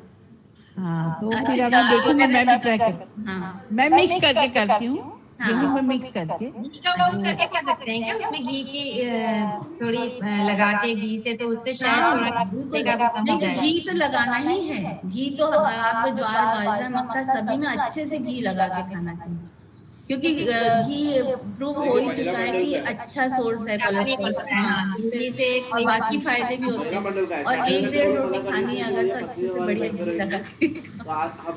नहीं, हम लोगों को एक चीज बैठ गई है दिमाग में कि घी नहीं देना है, खाना है ज्यादा, नहीं तो हम मोटे हो जाएंगे, क्योंकि आधी प्रॉब्लम्स हड्डी वाली, घुटने वाली इसी से आ रही है। अगर कम करना है तो रिफाइंड ऑयल बिल्कुल कम कर दो, बंद कर दो, बल्कि उसकी जगह घी की एक मील में 1-1.5 चम्मच तो आराम से ले सकते हैं। अच्छा, थैंक यू। उसका बता दीजिए मिलेट के आटे का। मिलेट के आटे में वही प्रोसेस है कि आपको धोना जरूर है, मतलब 6-8 घंटे भिगाना जरूर है पिसवाने से पहले, और उसको 2-3 घंटे अच्छे से धूप में सुखाना है। ये आपको सावधानी बरतनी पड़ेगी उसके लिए। नहीं, पर जैसे बाहर से आटा मिलता है, तो अगर हम वही आटा यूज करते हैं तो फिर तो आपको उनसे पूछना पड़ेगा कि आप अच्छे से, मतलब अधिकतर तो मिलेट की क्योंकि बहुत जरूरी सावधानी है ये, तो वो करवाते ही होंगे, पर अगर नहीं करवाते तो फिर आप कुछ घर पे पिसवाने का, या इसकी दूसरा भी एक तरीका है रोटी बनाने का। इसका दूसरा तरीका ये है कि आप इसको 6-8 घंटे भिगा लिया और मिक्सी में पीस लिया इसको, मिक्सी में पीसने के, हाँ, गीले को, अच्छा, गीले को मिक्सी में पीस लिया, उसके बाद कढ़ाई में उसको सुखाया, 5-6 मिनट में वो लेई जैसा बन जाता है। उसके बाद उस लेई को आप ढक के रख दो आधे घंटे के लिए, और उसकी रोटी तो इतनी बेहतरीन बनती कि गेहूं की रोटी भी भूल जाएंगे आप। वो बेस्ट तरीका है इसकी रोटी बनाने का। पर हमको थोड़ा एक्स्ट्रा एफर्ट करना पड़ेगा। एक्स्ट्रा एफर्ट होता है, टाइम बहुत लगता है। अगर हम हेल्थ चाहते हैं तो करने के लिए अगर तैयार हैं तो बहुत कभी कभी कर सकते हैं। हाँ बिल्कुल। थैंक यू, बहुत अच्छी जानकारी दी, धन्यवाद। अभी कौन है? शीला भाभी, आप लेके कुछ पूछना चाहते हैं? मैं ये पूछ रही थी कि 10,000 कदम जैसे चलना है तो इसका टाइम कितना नोट किया आपने, कितना टाइम लगेगा? जैसे अपन काउंट तो नहीं कर सकते ना कि 10,000 चले। अगर बहुत फास्ट ब्रिस्क वॉकिंग कर रहे हैं तो हमारा 1.25 घंटे में भी हो जाता है। पर अगर हम नॉर्मल स्पीड से चल रहे हैं, बहुत धीरे भी नहीं बहुत तेज भी नहीं, तो 80 मिनट करीब लग जाता है। अच्छा, तो हम उसको 2 टाइम में डिवाइड करते हैं, सुबह शाम। जी अच्छा, हाँ। और चीना और कंगनी नहीं समझ में आया, चीना कंगनी देखा भी नहीं मैंने, क्या कहलाता है? चीना एक मिनट मैं बताती हूँ उसका नाम। कंगनी तो वो होता है फॉक्सटेल मिलेट। अगर आप 5 यहाँ पे अगर भोपाल में ही हैं तो न्यू मार्केट में जो मनीष ग्रेन्स है उस पे 5 ग्रेन्स का पैकेट मिल जाता है, तो उसमें कंगनी मिल जाएगा। हाँ, और चीना प्रोसो मिलेट को कहते हैं। तो ये ऑनलाइन भी मिल जाता है, और अगर वहाँ पे पूछेंगे आप तो वहाँ भी हो सकता है मिल जाए। हाँ, ठीक है, धन्यवाद बहना। विभा उपाध्याय जी का भी बहुत देर से था क्वेश्चन, वो भी कुछ पूछना चाह रही है। क्षमा जी हैं कोई? जी नमस्ते जी सबको, मेरा नर्मदेहर। मैं आपसे ये पूछना चाहती थी कि मेरे को घी बहुत ज्यादा पसंद है, तो मैं क्या बहुत ज्यादा खा सकती हूँ, थोड़ा कम करूँ? वो मेरे से कम नहीं होती। ज्यादा मतलब कितना ज्यादा? मतलब दिन भर में शायद मैं आधा कटोरी या पौना कटोरी खा लेती हूँ। थोड़ा कम अगर हो सकता है तो ज्यादा अच्छा है। थोड़ा ज्यादा है वो जो मात्रा बताई जाती है कि दिन में आप 2 से 2.5-3 चम्मच तक ले सकते हैं। तो अगर थोड़ा कम जी। अच्छा, मैं बोल रही थी मेरे को मीठा बहुत पसंद है, मतलब मैं मीठे बगैर रह नहीं सकती। मेरे को ना दिन भर मीठा मीठा मीठा, उससे मेरे को ऐसा लगता है शायद मेरे को एनर्जी मिल रही है। यदि मेरा अच्छे से खा सकते हैं। तो आपने शुगर टेस्ट करवाया है? अभी तक तो नहीं करवाया, मैंने करवाया था एक बार इंदौर से पिछले साल, लास्ट ईयर करवाया था सोहनी जी के यहाँ, तो सब कुछ मेरा नॉर्मल था। एक बार करवा के देख लीजिए, क्योंकि शुगर क्रेविंग तब भी ज्यादा होती है जब हमें मतलब शुगर की प्रॉब्लम हो, डायबिटीज हो तब भी। और अगर शुगर क्रेविंग हो रही है तो यानी या तो आपको एनर्जी कम है, तो एनर्जी बॉडी एनर्जी मांग रही है, तो प्रोटीन इंटेक आप बढ़ा दीजिए अपना। और मीठे में कुछ अच्छे वाले मीठे जो पिंड खजूर होता है, ये ऐसा कुछ ऐड कर लीजिए। बस यही चीजें मेरे को अच्छी लगती है, मतलब कुछ मीठा होना, बस फिर बोले कुछ भी हो, नहीं हो तो खाती रहूंगी, पर मेरे को हाँ होना मीठा है, ऐसा है। हाँ, तो ये बेस्ट, मतलब सफेद चीनी से जितना बच जाए उतना अच्छा है। अच्छा। और तीसरा मैं ये बोलती कि मेरे को जैसे सलाद बिल्कुल पसंद नहीं है, सलाद नहीं खा पाती हूँ मैं।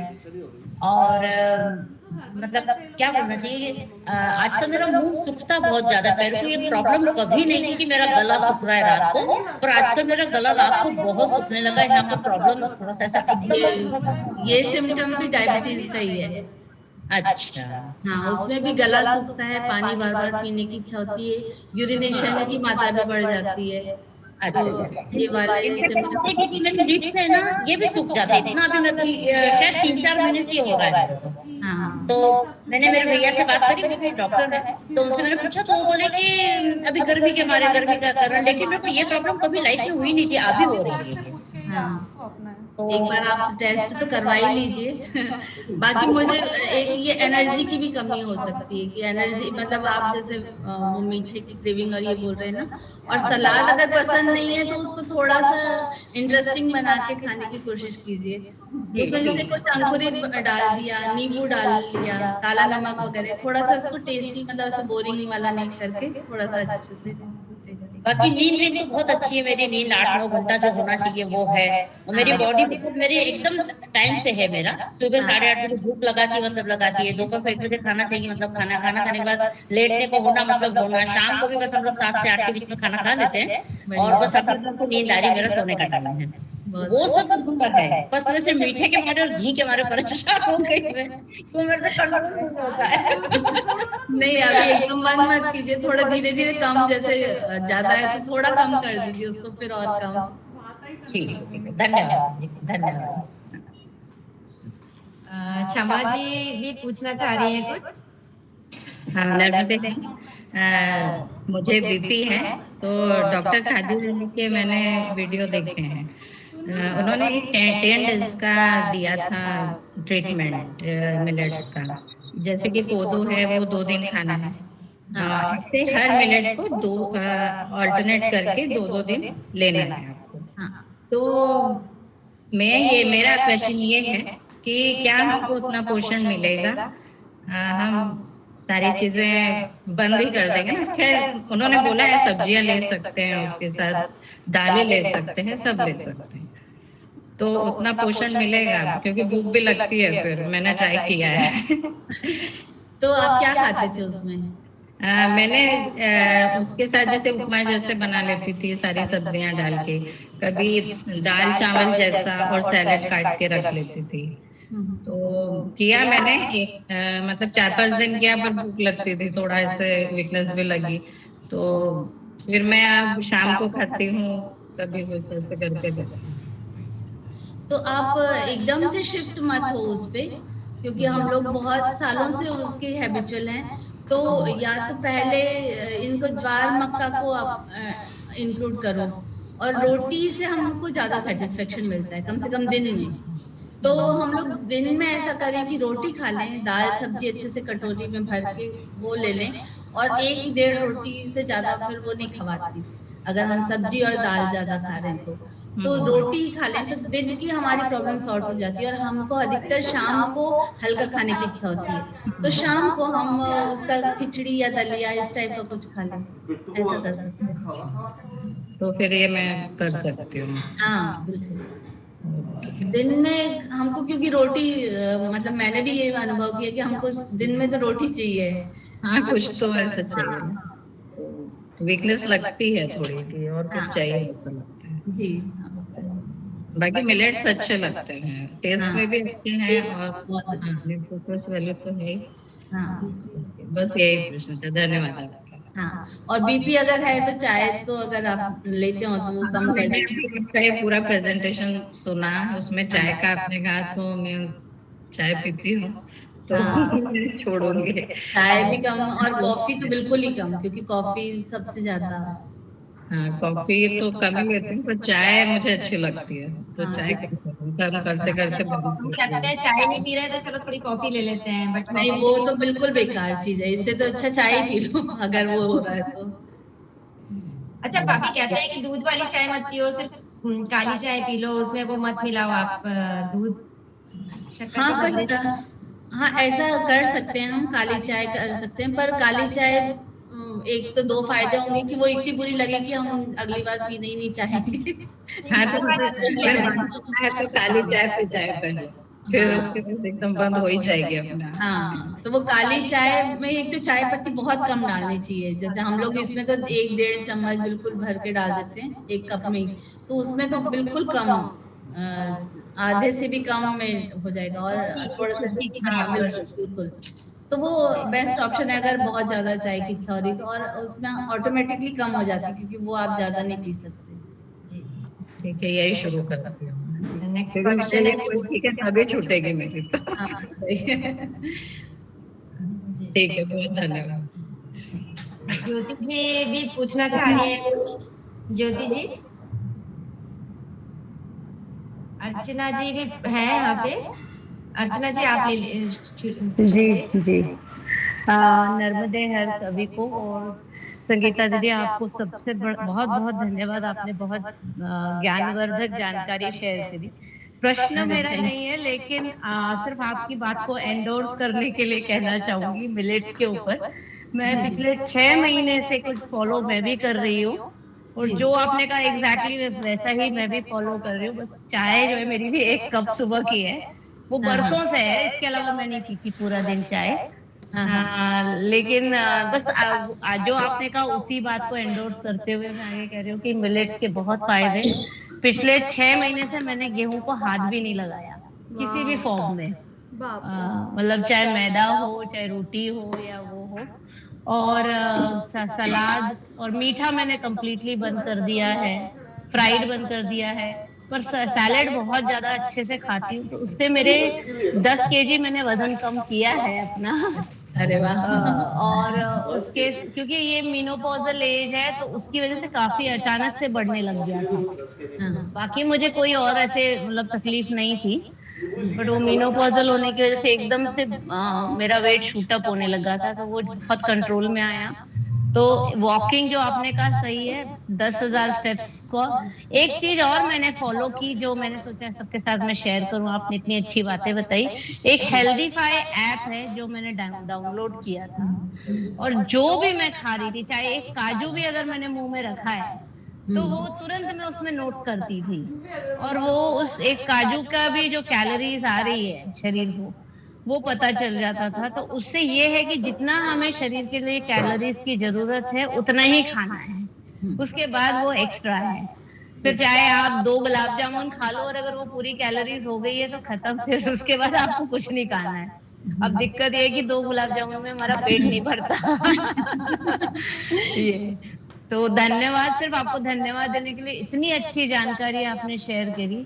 हालांकि बस ये जो हिंदी नाम है ना, जैसे चीना, कनकी, ये मार्केट में जब हम लोग लेने जाते हैं तो नहीं मिलता है, तो मतलब समझ में नहीं आता इसको। जैसे अभी ऑनलाइन अगर आप फ्रेंडली हैं अगर, तो फिर ऑनलाइन मंगवा सकते हो आप। हाँ, मैंने अभी आपने बोला तो मैंने सर्च भी किया, खादरवली ऑर्गेनिक अमेज़न पर है शायद ये सब कुछ अवेलेबल। तो पर आप उनका मंगाओगे तो जो प्रोसेस आपने कही कि 2 तेज सुखा के वो लोग बनाते हैं, तो वो उनकी गारंटी है उसमें ना? वो तो करते ही हैं। अच्छा, तो फिर मैं उन्हीं का, क्योंकि मैं लेती जरूर हूँ, और ये सब रागी की और जैसा आपने जो इडली डोसा ये सब बताया, इनफैक्ट आज भी मैंने ज्वार का डोसा ही बनाया हुआ था डिनर में अपने, तो बिल्कुल बहुत टेस्टी बनता है। जो आपने कहा वो सारी चीजें मैं मिलेट्स पे ही आ गई हूँ पूरी तरह से, बहुत अच्छे, बहुत कंट्रोल्ड है। थैंक यू दीदी, थैंक। चलिए जी, अभी स्नेह जी हैं, वो भी आपसे कुछ पूछना चाहती हैं। स्नेह जी, आप पूछ लीजिए।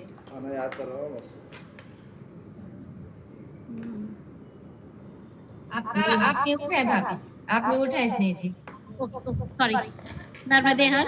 मेरा क्वेश्चन ये है कि जैसे हम लोग अभी डेली ज्वार का आटा ज्वार खा रहे हैं, तो उसमें मैं रागी और बाजरा दोनों चीज मिलाकर पिसवा रही हूँ। अच्छा, और तो मिला सकते हैं कि नहीं मिला सकते? वैसे तो मना किया जाता है, ये मिलाना नहीं चाहिए। अच्छा। हाँ, क्योंकि दोनों सभी के बचने का समय और पोषक संरचना सबकी अलग अलग है, तो थोड़ा कॉम्प्लिकेटेड हो जाता है पेट के लिए। तो अगर हम अकेले अकेले बना के खाएं तो ज्यादा फायदेमंद रहेगा। मतलब 2 दिन ये खा लीजिए, 2 दिन रागी खा लीजिए, क्योंकि बनाने का तरीका दोनों का सेम ही है। तो नहीं कि कुछ मिलाने से हमको आसान हो जाएगा बनाना। रोटी वैसे बनाने का तरीका दोनों का सेम ही है, तो एक दिन सिर्फ ज्वार खा लीजिए, एक दिन सिर्फ रागी खा लीजिए। और मैं ये पूछी थी कि जैसे ओट्स हम लोग नाश्ते में डेली ओट्स लेते हैं जी, तो फायदेमंद है? हाँ, ओट्स अगर रेडी टू मेक वाला जो पैकेट आता है जी, वो वाला उसको अवॉइड करना चाहिए, क्योंकि उसमें वो लोग कुछ कुछ सब्जियां वगैरह और प्रिजर्वेटिव भी डालेंगे डेफिनेटली। तो उसको अवॉइड करके जो सूखा वाला मिलता है अलग से, उसमें अपनी तरफ से सब्जियां और वो डाल के फिर बनाइए। हाँ, जो सादा आता है, एक मिक्स मसाले वाला आता है, एक सादा आता है। वो वाला नहीं खाना चाहिए मेरे ख्याल से, क्योंकि उसमें प्रिजर्वेटिव डालते हैं वो लोग। तो वो ना करके जो प्लेन वाला मिलता है उसको अपनी तरफ से बघार लगा के फिर, या प्लेन जैसा भी खाना है, उसको खोल के बंद कर दे। धन्यवाद। मेरा भी एक क्वेश्चन है विश्व के साथ में। शंकर जी, आपने बहुत अच्छी जानकारी दी और जैसे आपने बताया था कि आपने अपना लाइफस्टाइल चेंज किया, आप पूरे मिलेट्स आपने खाना शुरू किया, तो अगर आप थोड़ा एग्जांपल दे दें कि ब्रेकफास्ट लंच डिनर में क्या क्या बना के खाते हैं आप मिलेट से, तो हमको भी थोड़ा आइडिया मिल जाएगा कि क्या क्या ट्राई कर सकते हैं हम। बिल्कुल, अभी जैसे मैंने बोला भी था कि हमको दिन में तो रोटी की रहती है, दिन में हमारा खिचड़ी वगैरह से नहीं हो पाता, तो ब्रेकफास्ट में तो मैं प्रोटीन शेक लेती हूँ। प्रोटीन शेक 9 बजे, वो बहुत आसान है और बहुत पौष्टिक भी है, तो प्रोटीन शेक लेती हूँ 9 बजे। और 1-1:30 बजे करीब लंच में रोटी, कोई से भी मिलेट की रोटी, ज्वार हुआ, बाजरा हुआ, जैसा सीजन के हिसाब से, या कोदो, कुट्टू की रोटी भी बहुत बढ़िया बनती है और बहुत टेस्टी लगती है। तो एक रोटी वो, और सलाद, जैसा कि मैंने सलाद का बताया था, 1 प्लेट सलाद, और दूसरी प्लेट में 1 रोटी, दाल और सब्जी और दही, ये लंच में रहता है। और डिनर में जैसे सुबह आपने ये भिगा दिया अपन ने, ये कुछ भी कोदो, कुटकी वगैरह, और शाम को उसकी खिचड़ी या उपमा या बगरा चावल, जैसा भी उसके बहुत सारे वो हैं, इडली, डोसा, वो सब बना के वो खा ली, तो 7-8 बजे वो अच्छा रहता है, हल्का भी रहता है और उससे हो भी जाता है। शाम को हम बहुत ज़्यादा हैवी खाने का होता भी नहीं, तो वो खिचड़ी विचड़ी में हो जाता है अपना। और बीच में कोई भूख लगी तो फ्रूट सलाद है ही, ये खाने में। खिचड़ी में दाल मिलाना कि नहीं, सिर्फ अकेले उसी अनाज की बनाना? दाल मिला सकते हैं ना, बिल्कुल मिला सकते हैं। हाँ, कोई सी भी? हाँ, मिलेट्स को आपस में नहीं मिलाना है, बाकी दाल सब्जी वगैरह उसमें मिला सकते हैं। तो कई लोग बोलते हैं आपस में दालें भी नहीं मिलाना, तो उसके बारे में आप क्या बोलोगे? जैसे हम लोग दाल मिक्स बना लेते हैं। हाँ, वही कॉन्सेप्ट है कि जैसे ज्यादा कॉम्प्लिकेटेड हो जाता है ना, कोई भी चीज मिक्स करें अगर तो जैसे हफ्ते 10 दिन में एक आध बार किया तो चलता है, पर जैसे रोज तो हम वैसे भी नहीं करते हैं। और इतनी वैरायटी दी है हमें प्रकृति ने, तो हम क्यों एक ही एक चीज खाएं? कभी मूंग की खा लो, कभी तुअर की खा लो, कभी मसूर की खा ली, कभी छोले हैं, चने हैं, राजमा है, चौलाई है। हम अगर 10 दिन भी नहीं रिपीट करेंगे तो चलेगा। आज आम चीजें हो गई ना, डायबिटीज और थायराइड, के लिए थोड़ा आप बताइएगा कि क्या ज्यादा लोग खाएं? डायबिटीज, जैसे मैंने अपना खुद का भी अनुभव बताया कि मैंने मिलेट्स खाना शुरू किया, और जो कौन सा मिलेट्स खाना? सभी, हम 2-2 दिन सारे खाए ना, हम एक पे ही क्यों अटके? हम थोड़े से सोच समझ के, क्या होता था अभी तक, हम सुबह उठे, आंख खुली नहीं खुली, हमने दाल चावल भिगाया अपना, तुअर दाल और चावल और गेहूं का आटा मसा, और सब्जी के बस सोचने में भी हमको बहुत भारी लगता है कि क्या सब्जी बनाएं। तो वो हमको आदत छोड़ के हमको थोड़ा सा सोच समझ के कि अब हमारे लिए क्या सही रहेगा, कल हम क्या बनाएंगे, ये हम 1 दिन पहले 2 दिन पहले प्लान कर लेंगे, तो हम आराम से अगले दिन बना सकेंगे, है ना। थोड़ा सा हमको सोच समझ के प्लान भी करना चाहिए अपने लिए, क्योंकि हम खुद स्वस्थ नहीं रहेंगे तो बाकियों का कैसे ध्यान रखेंगे, और बाकियों का भी ध्यान रखने का थोड़ा जिम्मेदारी तो हमारी ही है। तो हम लोग चाहें तो चेंज कर सकते हैं, जो भी चेंज करना है। एक बात और थी साबुन में कि इसको भिगो के फिर धूप में सुखा के, तो कई घरों में तो जो आजकल शहरों में धूप आती नहीं है, तो वो फिर आटा ही उनको तो बाजार से लेना पड़ता है। हाँ, तो कई जगहों पे अच्छे से वो मतलब पूरी प्रोसेस्ड वो भी देते हैं ना, प्रोसेस करके जिम्मेदारी से वो देते हैं। तो आप बस उनसे पता लगा लीजिए कि आप पूरी तरह से जो इनकी सावधानी है वो करके ही दे रहे हैं ना, तो अगर वैसे दे रहे हैं तो ले सकते हैं। हम उसकी कैसे गारंटी ले सकते हैं उनकी बातों पे ना? अब थोड़ा तो हमको फिर वो वाली जो प्रोसेस मैंने बताई, भिगा के पीस के कढ़ाई में, क्योंकि हमको फिर हमारे बेस्ट कुछ उसके लिए हमको फिर एफर्ट्स डालने पड़ेंगे, क्योंकि हम सुखाने की भी जगह नहीं है, हमको वो भी नहीं है कि क्या पता कैसे दे रहे हैं, तो फिर हम अपने हाथ जगन्नाथ अपनी कोशिश करें। अरे बाप रे, क्या बोल दिया। फिर वो ऐसा कर सकते हैं कि भिगो के और फिर उसको कढ़ैया में सेक के कढ़ाई में और फिर उसका हलवा बना के बाद में फिर रोटियां। बिल्कुल बिल्कुल। उसकी भी अगर हम ताया चीला जो बनाते हैं वैसे भी बना सकते हैं, और डोसा जैसे डोसा बनाते हैं चीला बनाते हैं उस तरह बना सकते हैं। बिल्कुल बिल्कुल वैसे कर सकते हैं। हाँ। जो एनडी महिला के नाम से अभी ज्वाइन है, उनका कुछ प्रश्न आधा रह गया था, वो नहीं, मैं वही पूछना चाहती थी, श्रुति बोल रही हूँ। तो इसमें जो आपने प्रोटीन शेक बोला मॉर्निंग में, वो भी मिलेट से बनाया आपने कि किससे बनाया? नहीं, वो तो प्रोटीन शेक हर्बलाइफ का है, वो अलग है। मुझे लगा मिलेट के थ्रू भी हम कुछ बना सकते हैं। हाँ कुछ है तो, पर अभी मैंने उस पे ज्यादा रिसर्च नहीं की है। अच्छा ठीक है, थैंक यू। रजनी जी आप पूछ लीजिए। हेलो, लिख दूं? जी जी मैं वेट लॉस के लिए कौन से मिलेट खाया, मतलब वेट लॉस के लिए कौन से अच्छे रहते हैं? सभी अच्छे, क्योंकि फाइबर कंटेंट जिसमें भी ज्यादा होगा वो हमारे वजन घटाने में अवश्य ही सहायक होगा। तो ये सारे ही अभी जैसे हमने चर्चा की थी कि सभी में फाइबर ज्यादा ही है, और चावल में सबसे कम निकला था हम लोग जब उसका अध्ययन कर रहे थे। तो सारे ही मिलेट्स बहुत अच्छे हैं। उसके तीन तरह से फायदा होता है। एक तो फाइबर ज्यादा है, जल्दी पेट भर जाता है और ज्यादा देर में पचता है। तो तीन तरह से हमारे वजन घटाने में जो तीनों चीजें हैं, क्योंकि हम ज्यादा खा लेते हैं, फिर देर में पचता है, कम जल्दी पच जाता है और जल्दी भूख लगाती है दोबारा। तो ये तीनों चीजें इससे कवर हो जाती हैं और फिर हमारे वजन घटाने में सहायक। वाटर भी खा सकते हैं ना? हाँ, टेस्ट ग्लैंड जिनके कारण मेरे को थोड़ा सा आप जैसे गले में आप बोल रहे हैं थ्रोट के पेट के मारे, तो इसकी थोड़ी सी प्रोसेस बताएंगे कैसे करना चाहिए? थोड़ा सा 4-5 बूंदे ली हाथ में, और फिर यहाँ पे है वो थायराइड ग्लैंड, तो यहाँ पे इसकी मालिश की ऐसे यहाँ पे, तो यहाँ ऊपर से नीचे करेंगे तो पूरा कवर हो जाएगा। ऐसे मालिश की 25-30 बार, और ये वाले अंगूठे पे ऐसे मालिश की 10 बार इसकी और 10 बार इसकी। तो यहाँ भी एक्यूप्रेशर पॉइंट है, तो वो भी कवर होता है और ये वाली ग्लैंड भी एक्टिवेट होती है। तो ये सुबह शाम दोनों टाइम। हाँ, अखरोट का ऑयल। हाँ, अखरोट का बहुत ज्यादा अखरोट खाने के लिए भी बोला जाता है अगर हमको थायराइड की प्रॉब्लम है तो अखरोट खाना भी। थायराइड 2 तरह के होते हैं, हाइपो हाइपर, दोनों एक्चुअली थायराइड जो ग्लैंड है वो एक्टिवेट नहीं है, अच्छे से काम नहीं कर रही, तो उसको एक्टिवेट करना है। अगर ज्यादा एक्टिवेट है तो उसको बैलेंस करना है, तो दोनों उसमें ये काम करते हैं। अखरोट खाने में भी ले सकते हैं ना? बिल्कुल खाना चाहिए, भिगा के खाना चाहिए, पर रात में भिगा के और सुबह। धन्यवाद संगीता जी, बहुत बढ़िया जानकारी दी आपने, बहुत अच्छा लगा आज सुन के।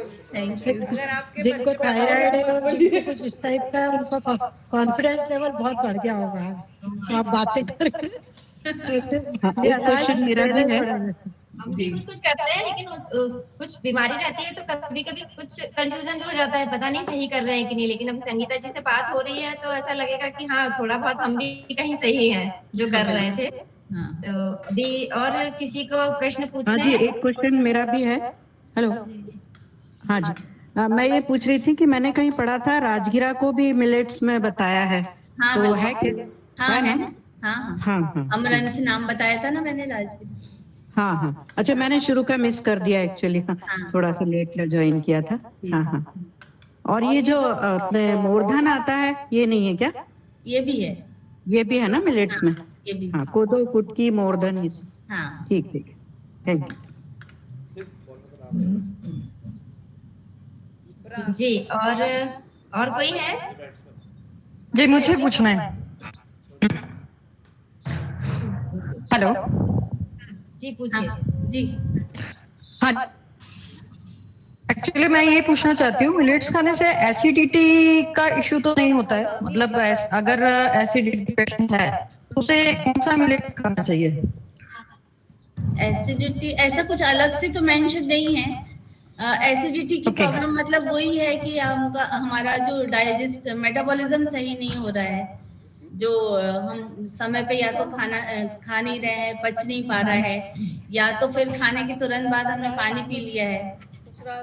ठंडा पानी पी लिया है, तो हमारे जो जिसको बोलते थे ना कि अग्नि जो हमारी जठर अग्नि जो प्रज्वलित हुई है, उसको हमने पानी डाल के उसको बुझा दिया, तो अब वो क्या तो खाना पचाएगी, तो खाना नहीं पच रहा है, तो उससे सारी एसिडिटी, गैस, ब्लोटिंग, वो सारी प्रॉब्लम्स उससे भी होती है।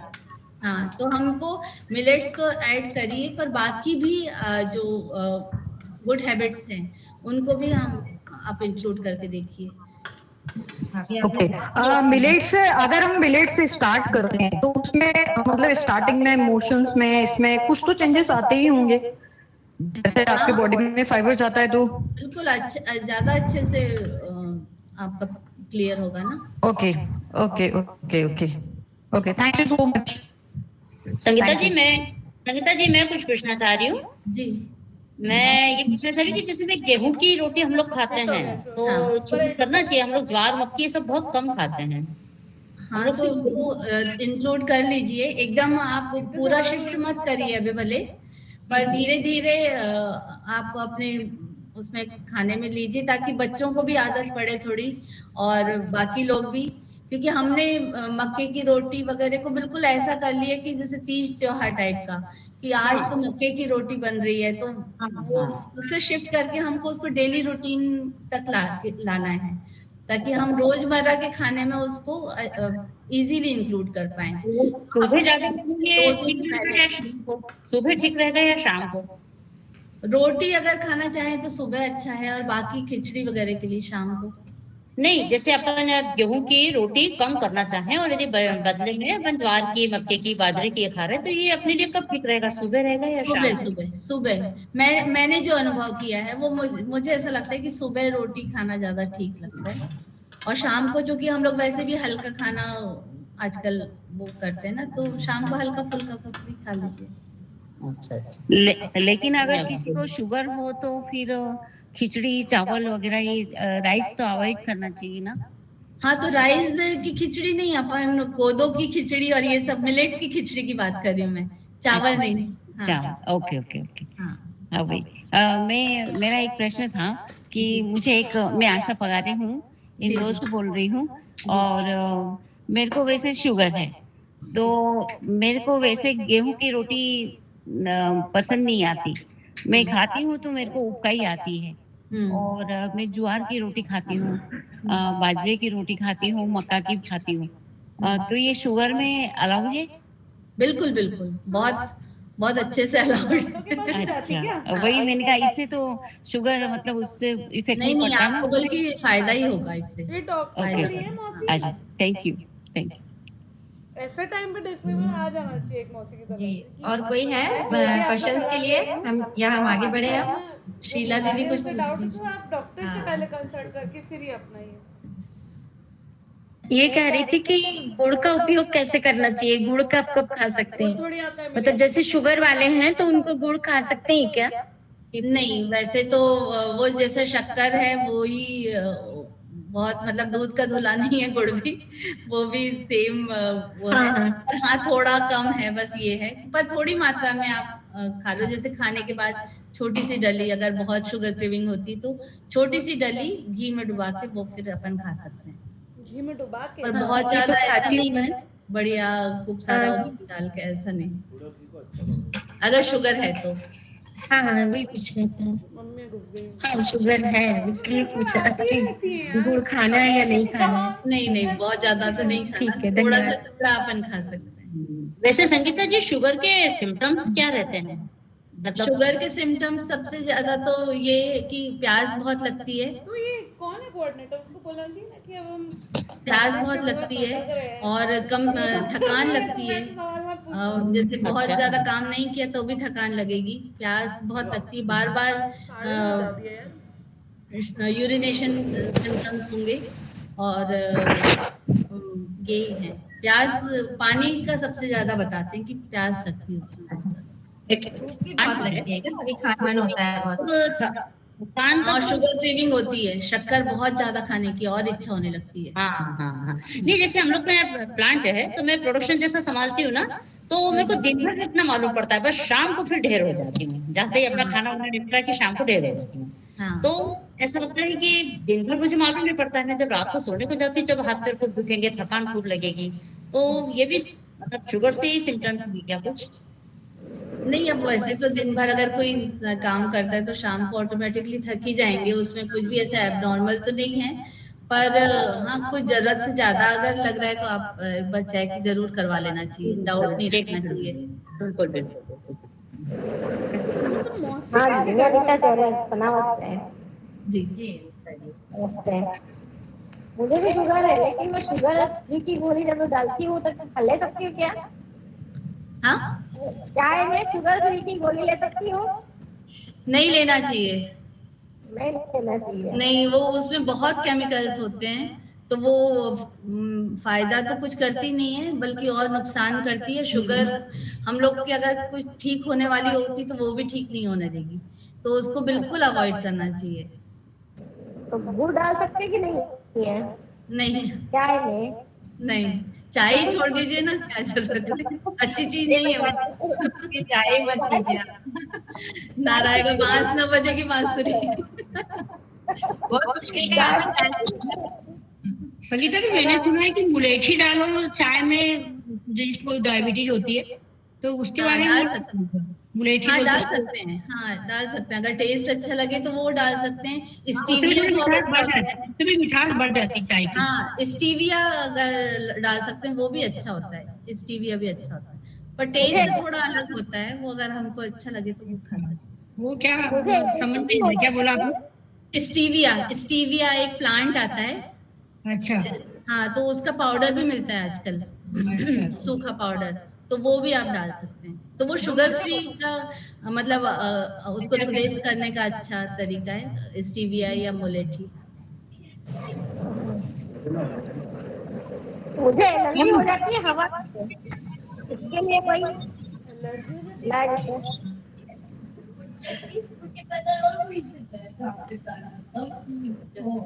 एलर्जी जैसे बाहर निकलती ना धूप से और हवा से हो जाती है, जैसे सूजन आ जाती है।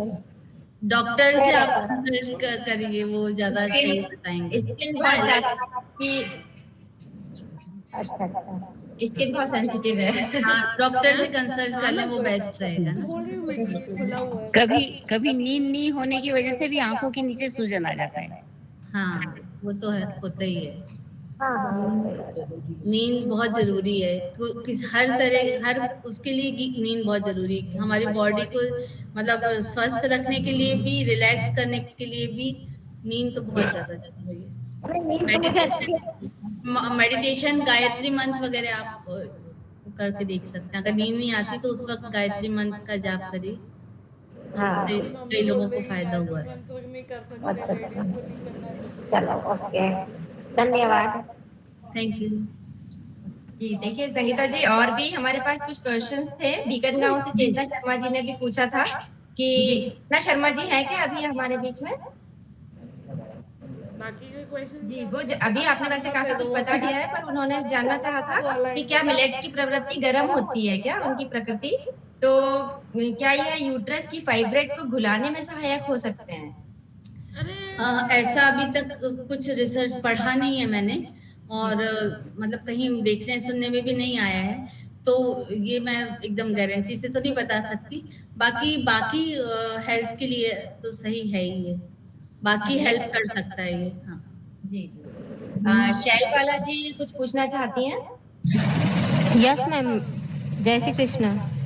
मैं खरगोन से हूँ मैम। मैं ये जानना चाहती थी कि जो हर्बल लाइफ होता है, ये जो जिसमें एक्स्ट्रा न्यूट्रिशन और प्रोटीन, विटामिन, इनके जो पाउडर्स और कैप्सूल लिए जाते हैं और डाइट कंट्रोल के हिसाब से खाने को बिल्कुल कम कम करके खत्म कर दिया जाता है, तो वो प्रोटीन का और न्यूट्रिशन कितने समय तक लेना लाभदायक है और कितना लाभदायक है? मैं तो इसको काफी टाइम से ले रही हूँ, पर उन्होंने खत्म करने के तो अभी तक कभी ऐसी बात नहीं हुई कि आप बाकी खाना को खत्म कर दीजिए। ये सिर्फ एक ब्रेकफास्ट रिप्लेसमेंट के तौर पे मैंने यूज किया है इसको, और बहुत ही फायदेमंद सिद्ध हुआ है मेरे लिए तो। और इसको लेने का वही कब तक लेना, तो यही हम आंसर दे सकते हैं कि हम खाना कब तक खाना चाहेंगे, पौष्टिक खाना कब तक खाना चाहेंगे, रोटी सब्जी सलाद कब तक खाना चाहेंगे, जब तक हम स्वस्थ रहना चाहें। तो ये भी हम तब तक ले सकते हैं जब हमारी इच्छा हो ये लेने की और हमको सुविधाजनक लग रहा हो, तब तक ले सकते हैं जब हमारी। मतलब मेरा पूछने का ये मतलब था, जैसे खाना जैसे मोटापे के लिए यदि कोई लेता है तो ये शेक वगैरह लेते हैं, फिर कुछ फ्रेश रहता है, उसमें कुछ ड्रिंक रहता है गर्म पानी में लेने का, उसको लेने के बाद खाना हमारा कम हो जाता है, तो जो हमारा डाइजेस्टिव सिस्टम रहता है उसको डाइजेस्ट करने में, जैसे जो हमारा मशीन काम करती है अंदर किसी भी अन्न को डाइजेस्ट करने के लिए, तो उसकी क्षमता क्या कम होती जाती है? क्योंकि हम डायरेक्ट प्रोटीन और न्यूट्रिशन ले रहे हैं, तो पाचन क्षमता पे कोई प्रभाव पड़ता है क्या? नहीं, ऐसा कुछ नहीं होता, ऐसा तो कुछ नहीं, मैंने तो महसूस नहीं किया। लोग जुड़ जाएंगे। ठीक है, थैंक यू मैम। तो कर रही है ना अभी भी एक्टिवली जी। और कोई है क्वेश्चंस के लिए या हम आगे बढ़े? आगे क्या बढ़ना है? शीला जी का हैंड रेज है। नहीं, वो हट नहीं रहा है इसलिए। हाँ, सुनीता उपाध्याय जी। हाँ। नमस्ते मैम, मैं कौशिकी जी बड़वानी से। मैं मतलब मुझे थोड़ा सा वेट गेन करना है। मैं कितना भी खाती हूँ मेरा वेट नहीं बढ़ता, बस 44, 45 इतना ही।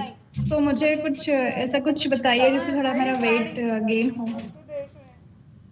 एक तो सबसे पहले कि आप उसकी चिंता छोड़ दो, वेट की। अच्छा। है ना, चिंता में वेट बढ़ता भी है और घटता भी है, दोनों। तो एक उसके बारे में ज्यादा सोचना छोड़ दो, अपने बढ़िया मस्त रहो और जो हेल्दी फूड है वो खाइए। कम वजन कम हो या ज्यादा हो, इस पे बहुत ज्यादा, अगर उससे हमें कुछ प्रॉब्लम हो रही है तो हमें जरूर उस पे ध्यान देना चाहिए। अगर अभी आपको उससे कोई प्रॉब्लम नहीं है और तो आप बस हेल्दी खाइए और ठीक है, ठीक, थैंक यू। तो देखिए हमारा स्वास्थ्य, और कोई है हमारे बीच जो कुछ जानना चाहते हैं संगीता जी से? शाम को एक मैसेज पढ़ के छोड़ दिया वाला, पढ़ी नहीं। संगीता जी, आज आपने इतने महत्वपूर्ण विषय पर हमारा सबका नॉलेज बढ़ाया है, और कहा भी गया है कि यदि आपका स्वास्थ्य खराब रहता है तो संसार का हर सुख व्यर्थ लगता है, और यदि हमारा स्वास्थ्य अच्छा लगता है तो हमें छोटी छोटी सी चीजें भी बहुत अच्छी लगती है, हर चीज संसार की प्यारी दिखती है। तो आज हम इसी विषय पर बात कर रहे हैं कि कैसे आपने अपना स्वास्थ्य का ध्यान रखा और कैसे आपने अपनी सबसे बड़ी चीज की दवाइयां खत्म कर दी है। मिरेकल ही है एक आज की लाइफस्टाइल को देखते हुए, कि हम तो सोचते हैं यदि डायबिटीज की दवाई स्टार्ट हुई है तो अब तो ये जिंदगी भर लेना है। थायराइड शुरू हुआ है तो मुझे भी एक टाइम पर ऐसा ही कुछ प्रॉब्लम हुआ था, तो डॉक्टर ने कह दिया था कि इसको तो आप अपनी लाइफ का एक अंग समझ के आप शुरू कर दो। तो मेरे लिए सबसे बड़ा बहुत इंस्पायरिंग है आपका ये वक्तव्य आज का। बहुत बहुत सारा धन्यवाद। और हम आप आगे बढ़ते हैं, और कोई यदि नई क्वेश्चन पूछना चाह रहा है तो, वैसे भी 9:30 हो गए हैं तो अब आगे जी अब आगे बढ़ते हैं। आप सबका धन्यवाद बहुत बहुत कि आप लोगों ने इस मंच पे मुझे आज बोलने का मौका दिया, और मेरे पास जितना भी मेरा अनुभव था और मैंने जो पढ़ा हुआ था वो मैं आप सबके साथ शेयर कर पाई, इसके लिए बहुत बहुत धन्यवाद। बिल्कुल, आपने बहुत अच्छी जानकारी दी, एकदम नई जानकारी और महत्वपूर्ण जानकारी दी आज के लिए, बहुत बढ़िया। नमस्कार, अब आगे के पायदान पे बढ़ते हैं, क्योंकि सबको भूख लगी होगी। आज तो अपने नारंगियों लोगों का सब बनता डाल कर दिया आपने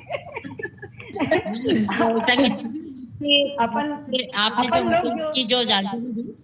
संगीता जी आपको बहुत सारा धन्यवाद। आपने सबके बहुत कुछ फंटे क्लियर कर दिए हैं घर बैठे बैठे, तो बहुत धन्यवाद। और जया तुमको भी मैं बहुत सारा धन्यवाद देना चाहूंगी। तुम्हारी एंकरिंग मुझे वास्तव में बहुत अच्छी लगी। सबको कवर करके जो तुमने करी है, वास्तव में तुम बधाई के पात्र हो, बधाई के पात्र हो। और इसी तरह से आगे सबको खुश करके चलो, बस यही मेरी तुम्हारे लिए शुभकामनाएं हैं। संगीता जी बहुत सारा धन्यवाद।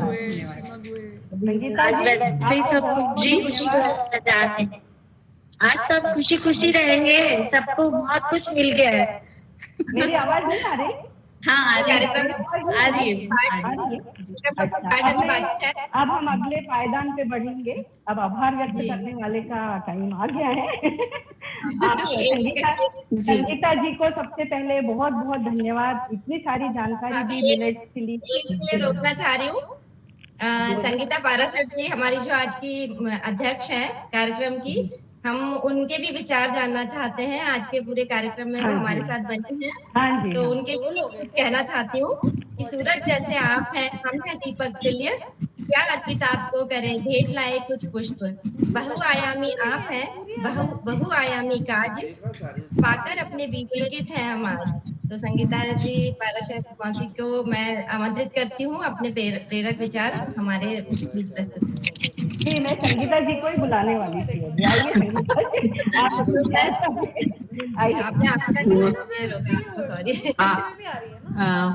मेरी आवाज आ रही होगी ना? आवाज है। हाँ, आप सभी को नर्मदे हर।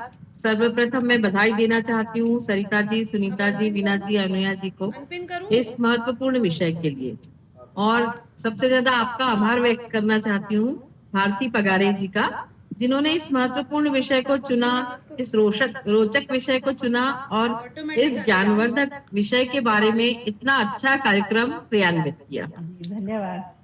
और साथ में मुझे शामिल किया, इसके लिए बहुत बहुत आभार, धन्यवाद। और आपके जो परिवार और स्वास्थ्य विभाग है उसको इस सफल कार्यक्रम के लिए बहुत बहुत बधाई। जया सकल्ले जी ने कुशल संचालन से सबको बांधे रखा और पूरे कार्यक्रम को बखूबी संभाला। मैं पूरे टाइम देख रही थी आप सबको। कार्यक्रम के विषय की घोषणा के साथ ही न सिर्फ मेरी बल्कि सभी बहनों को कार्यक्रम देखने की उत्सुकता निश्चित ही जाग गई होगी, जिससे आज जो उपस्थिति है उससे समझ में आ ही रहा है कि कितना महत्वपूर्ण विषय था ये।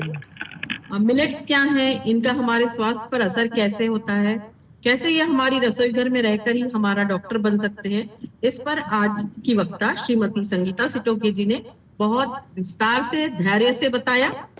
सबके प्रश्नों का समाधान हुआ, इसके लिए संगीता जी का भी बहुत बहुत धन्यवाद। आपसे मैं और साथ ही कई बहनें आज अवश्य प्रेरित हुए होंगे संगीता जी की बातों से, और आपको एक उदाहरण है हमारे लिए। आज आपने हमें स्वास्थ्य के प्रति जागरूक कर दिया है। मैं सही हूँ ना? सभी जागरूक हो रहे होंगे, आज सबकी जागरूकता आई होगी। मैंने इन जानकारियों को लिख लिया है, देखिए साथ में पेन और पेपर भी है मेरे साथ में, तो इसके लिए आपको बहुत बहुत धन्यवाद।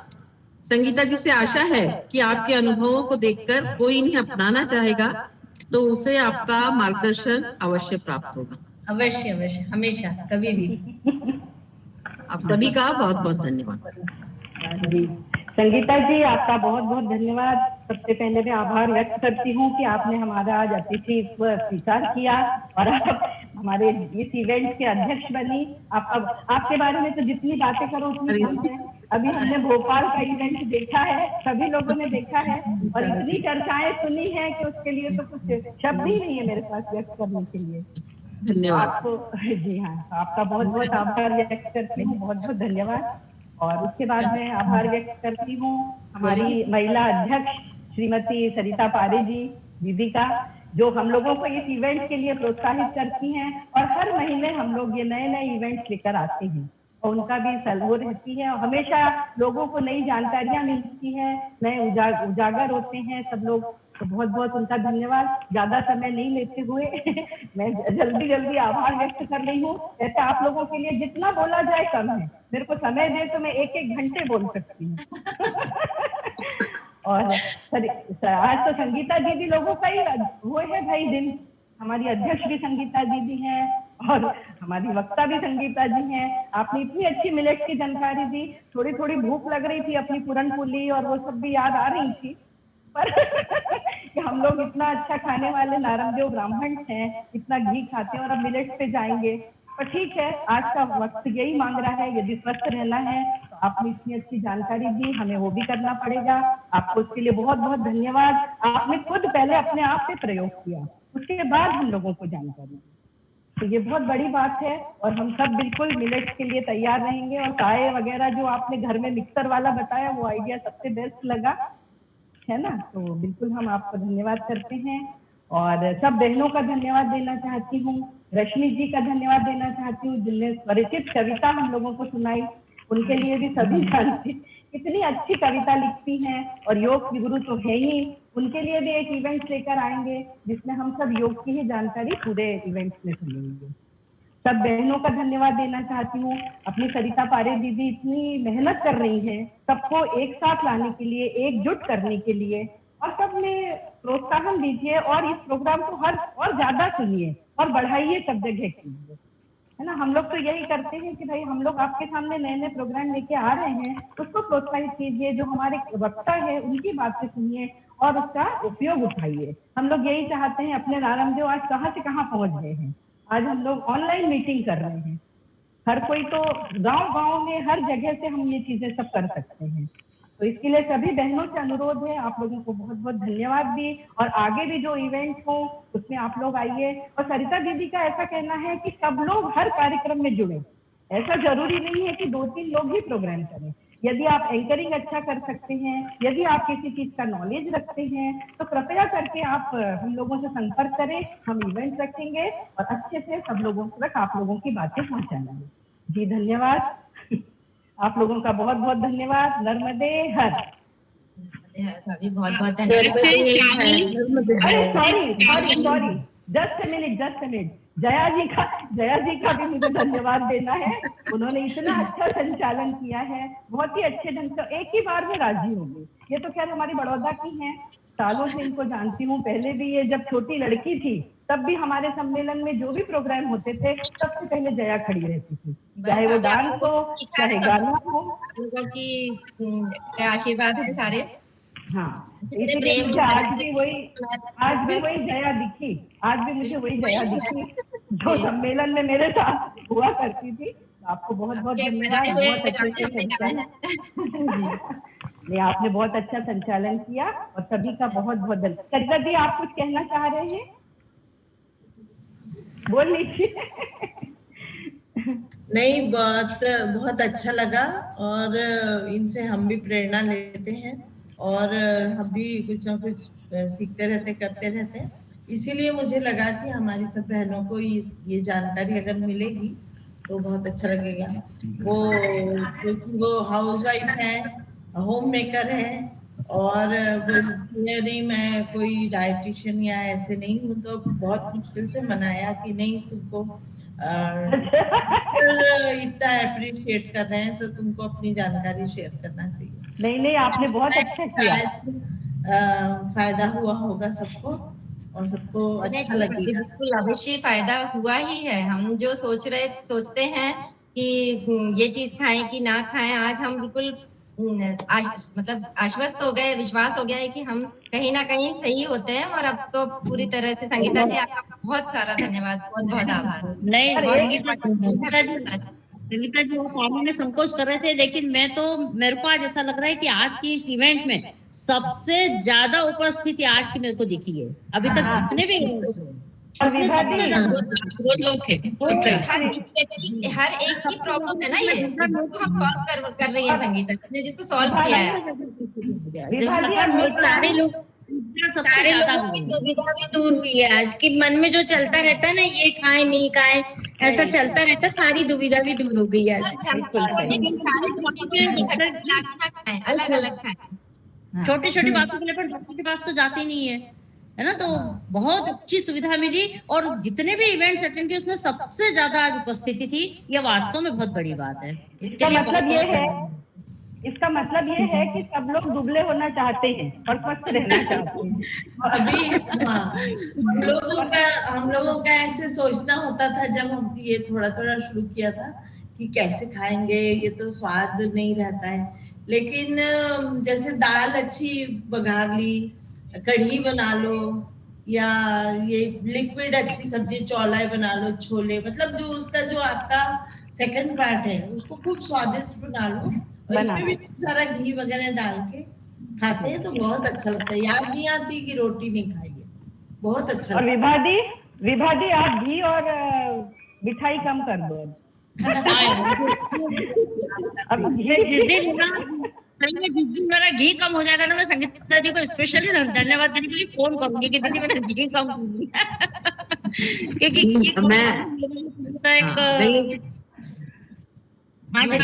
खाते पीते घर के हैं फोटो खींचने वाला जो आइडिया है ना, वो भी बहुत काम करता है। जो इन्होंने फोटो खींचने वाला बताया ना, वो भी बहुत काम करता है। बिल्कुल सही बात। मुझे ऐसा लगता है कि सबसे ज्यादा महत्वपूर्ण है, बाकी सब चीजें आपको बाजार से मिल जाएंगी, लेकिन एक चीज के लिए संगीता जी से संपर्क करना पड़ेगा, वो है दृढ़ इच्छा शक्ति। बिल्कुल सही। उसके लिए वो है, आंखों में अरमान लिया, जब मन में ठान लिया, फिर कठिन क्या और आसान क्या, ठान लिया तो ठान लिया। बहुत बढ़िया, बहुत सुंदर मंत्र दिया है आपने सबको। बहुत बहुत धन्यवाद, बहुत मजा आ गया। अब अगले इवेंट के लिए, नेक्स्ट मंथ के अगले इवेंट के लिए रेडी रहिए सब लोग, नई चीज नई लेके हम लोग हाजिर होंगे। जरूर जरूर, स्वागत है। धन्यवाद। सभी का बहुत बहुत धन्यवाद। संगीता जी का नंबर भी डाल दो ताकि किसी को पूछना हो तो पूछ ले। बिल्कुल शेयर करेंगे, अगर जिसे भी चाहिए होगा। ये कम कर दिया। संगीता जी, एक और मेरा लास्ट में क्वेश्चन रह गया है, हालांकि अब क्वेश्चन आवर तो खत्म हो गया है, बट मैं ये बोल रही थी कि मेटाबॉलिज्म भी सबका अलग अलग होता है ना। जैसे आप बोले थे हवा, तो किसी किसी के पचाने की शक्ति इतनी अच्छी होती है कि वो सब दगड़ पत्थर हजम वाली बात होती है। बिल्कुल बिल्कुल, है ना। तो इतना फिर डरने की भी जरूरत नहीं है। आप लोग बिल्कुल संगीता जी ने जो कहा है उस हिसाब से चलिए, और आपका पचना भी सही होगा और बढ़िया। अगली बार जब अपन लोग मिलेंगे तो सब स्लिम एंड ट्रिम। बिल्कुल बिल्कुल। बस मैं ये कहना चाहूंगी कि हम एकदम से रिप्लेस ना करें मिलेट्स पे, क्योंकि हम बहुत सालों से गेहूं चावल खा रहे हैं, तो उसको धीरे धीरे इंक्लूड कीजिएगा। एकदम ऐसा नहीं कि आज से गेहूं चावल बिल्कुल बंद और हमको अब कुछ नहीं मीठा खाना है, कुछ हम त्योहार भी नहीं मनाएंगे, ऐसा मत कीजिएगा। हमको हमारे त्योहार भी मनाना है, क्योंकि हमारी सबसे जरूरी वो, हम खुश भी रहना चाहते हैं, क्योंकि त्योहार पे खा पी के ही हम लोग खुश रहते हैं। तो पर ओकेजनली खाएंगे। हम लोग का आजकल क्या हो गया, हर दिन कुछ तला बन रहा है, हर दिन मीठा बन रहा है, उसको बंद करके हम बाकी दिन में अपना सात्विक भोजन करेंगे जो हमको करना है। और फिर कभी जब पहले जैसे होता था कि कभी जब मिठाई आ रही है, कभी जब मीठा बन रहा है, तो वैसा हम करेंगे तो हम अपने फूड को भी अच्छे से एंजॉय कर पाएंगे और हेल्थ को भी एंजॉय करेंगे। तो हर जगह हमको बैलेंस लेके चलना है, तो उससे हमको बेस्ट रिजल्ट्स मिलेंगे। बिल्कुल सही, बिल्कुल सही। संगीता जी, एक रिक्वेस्ट थी, तो आपने अभी जो पीपीटी बताई थी वो भी आप अगर शेयर कर सके तो हमको थोड़ी और इन्फॉर्मेशन हमारे साथ रहेगी। मैं नवलकंठ वगैरह पे सब पे शेयर कर दूंगी। ठीक है, अपने वाले हर एक ग्रुप पे कर दूंगी, और अगर कोई आज जो लोग हैं उनमें से अगर कोई उस ग्रुप पे नहीं है तो वो डायरेक्ट जो भी कनेक्टिंग पर्सन्स हैं उनसे कर लेंगे। किसी न किसी को तो जानते ही होंगे, हमारे महिला संगठन के जितने भी अधिकारी हैं या जितने भी हमारे काम करने वाले, तो किसी न किसी से भी संपर्क करेंगे तो हमारे तक पहुंच जाएगी। और वैसे भी डाल ही दिए हैं, और भी जो इवेंट के जितने भी आते हैं सब में कोई किसी न किसी का नंबर तो रहता ही है। कभी सुनीता दीदी का रहता है, भारती जी का रहता है, जया जी का रहता है, संगीता जी का रहता है, किसी न किसी का नंबर रहता ही है। तो किसी से भी कांटेक्ट करेंगे तो वो हम तक उनके क्वेश्चन आ जाएंगे। और पीपीटी भी मैं उसको वो बना के एक्सेल शीट पे और आप लोग को दे दूंगी।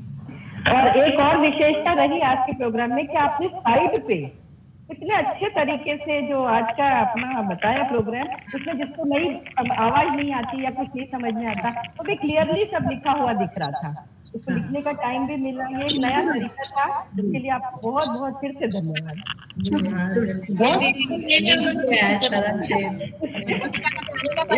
अभी भी ऐसा लग रहा है कि और अंदर से क्वेश्चंस निकल रहे हैं और पूछते जाएंगे। हम लोग बिल्कुल कनेक्टेड रहेंगे आपस में, हमारी यही कोशिश रहेगी। मैं पूछना चाहती हूँ कि एक टाइम बता देना कि किस टाइम पे हम कॉल कर सकते हैं, क्योंकि हमको पता है तुम बहुत व्यस्त रहते हो, आप बहुत व्यस्त रहते हो। टाइम जरूर बता देना कि किस समय नहीं, अपन व्हाट्सएप आप मैसेज डालेंगे, मैं उसका रिप्लाई जरूर कभी भी करूँगी। बिल्कुल बिल्कुल ठीक। अच्छा, आज ऐसा करिए, सब लोग पूरी सब्जी हलवा खीर खाइए और कल से फिर रिटर्न करना।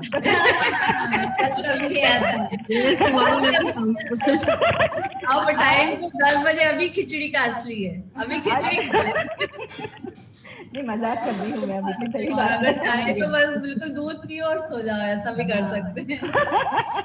आज भी नहीं खाने दोगे मतलब आप? नहीं, रोज खाइए पर अच्छा हेल्दी खाइए, रोज खाइए हेल्दी। चलिए, धन्यवाद। नर्मदे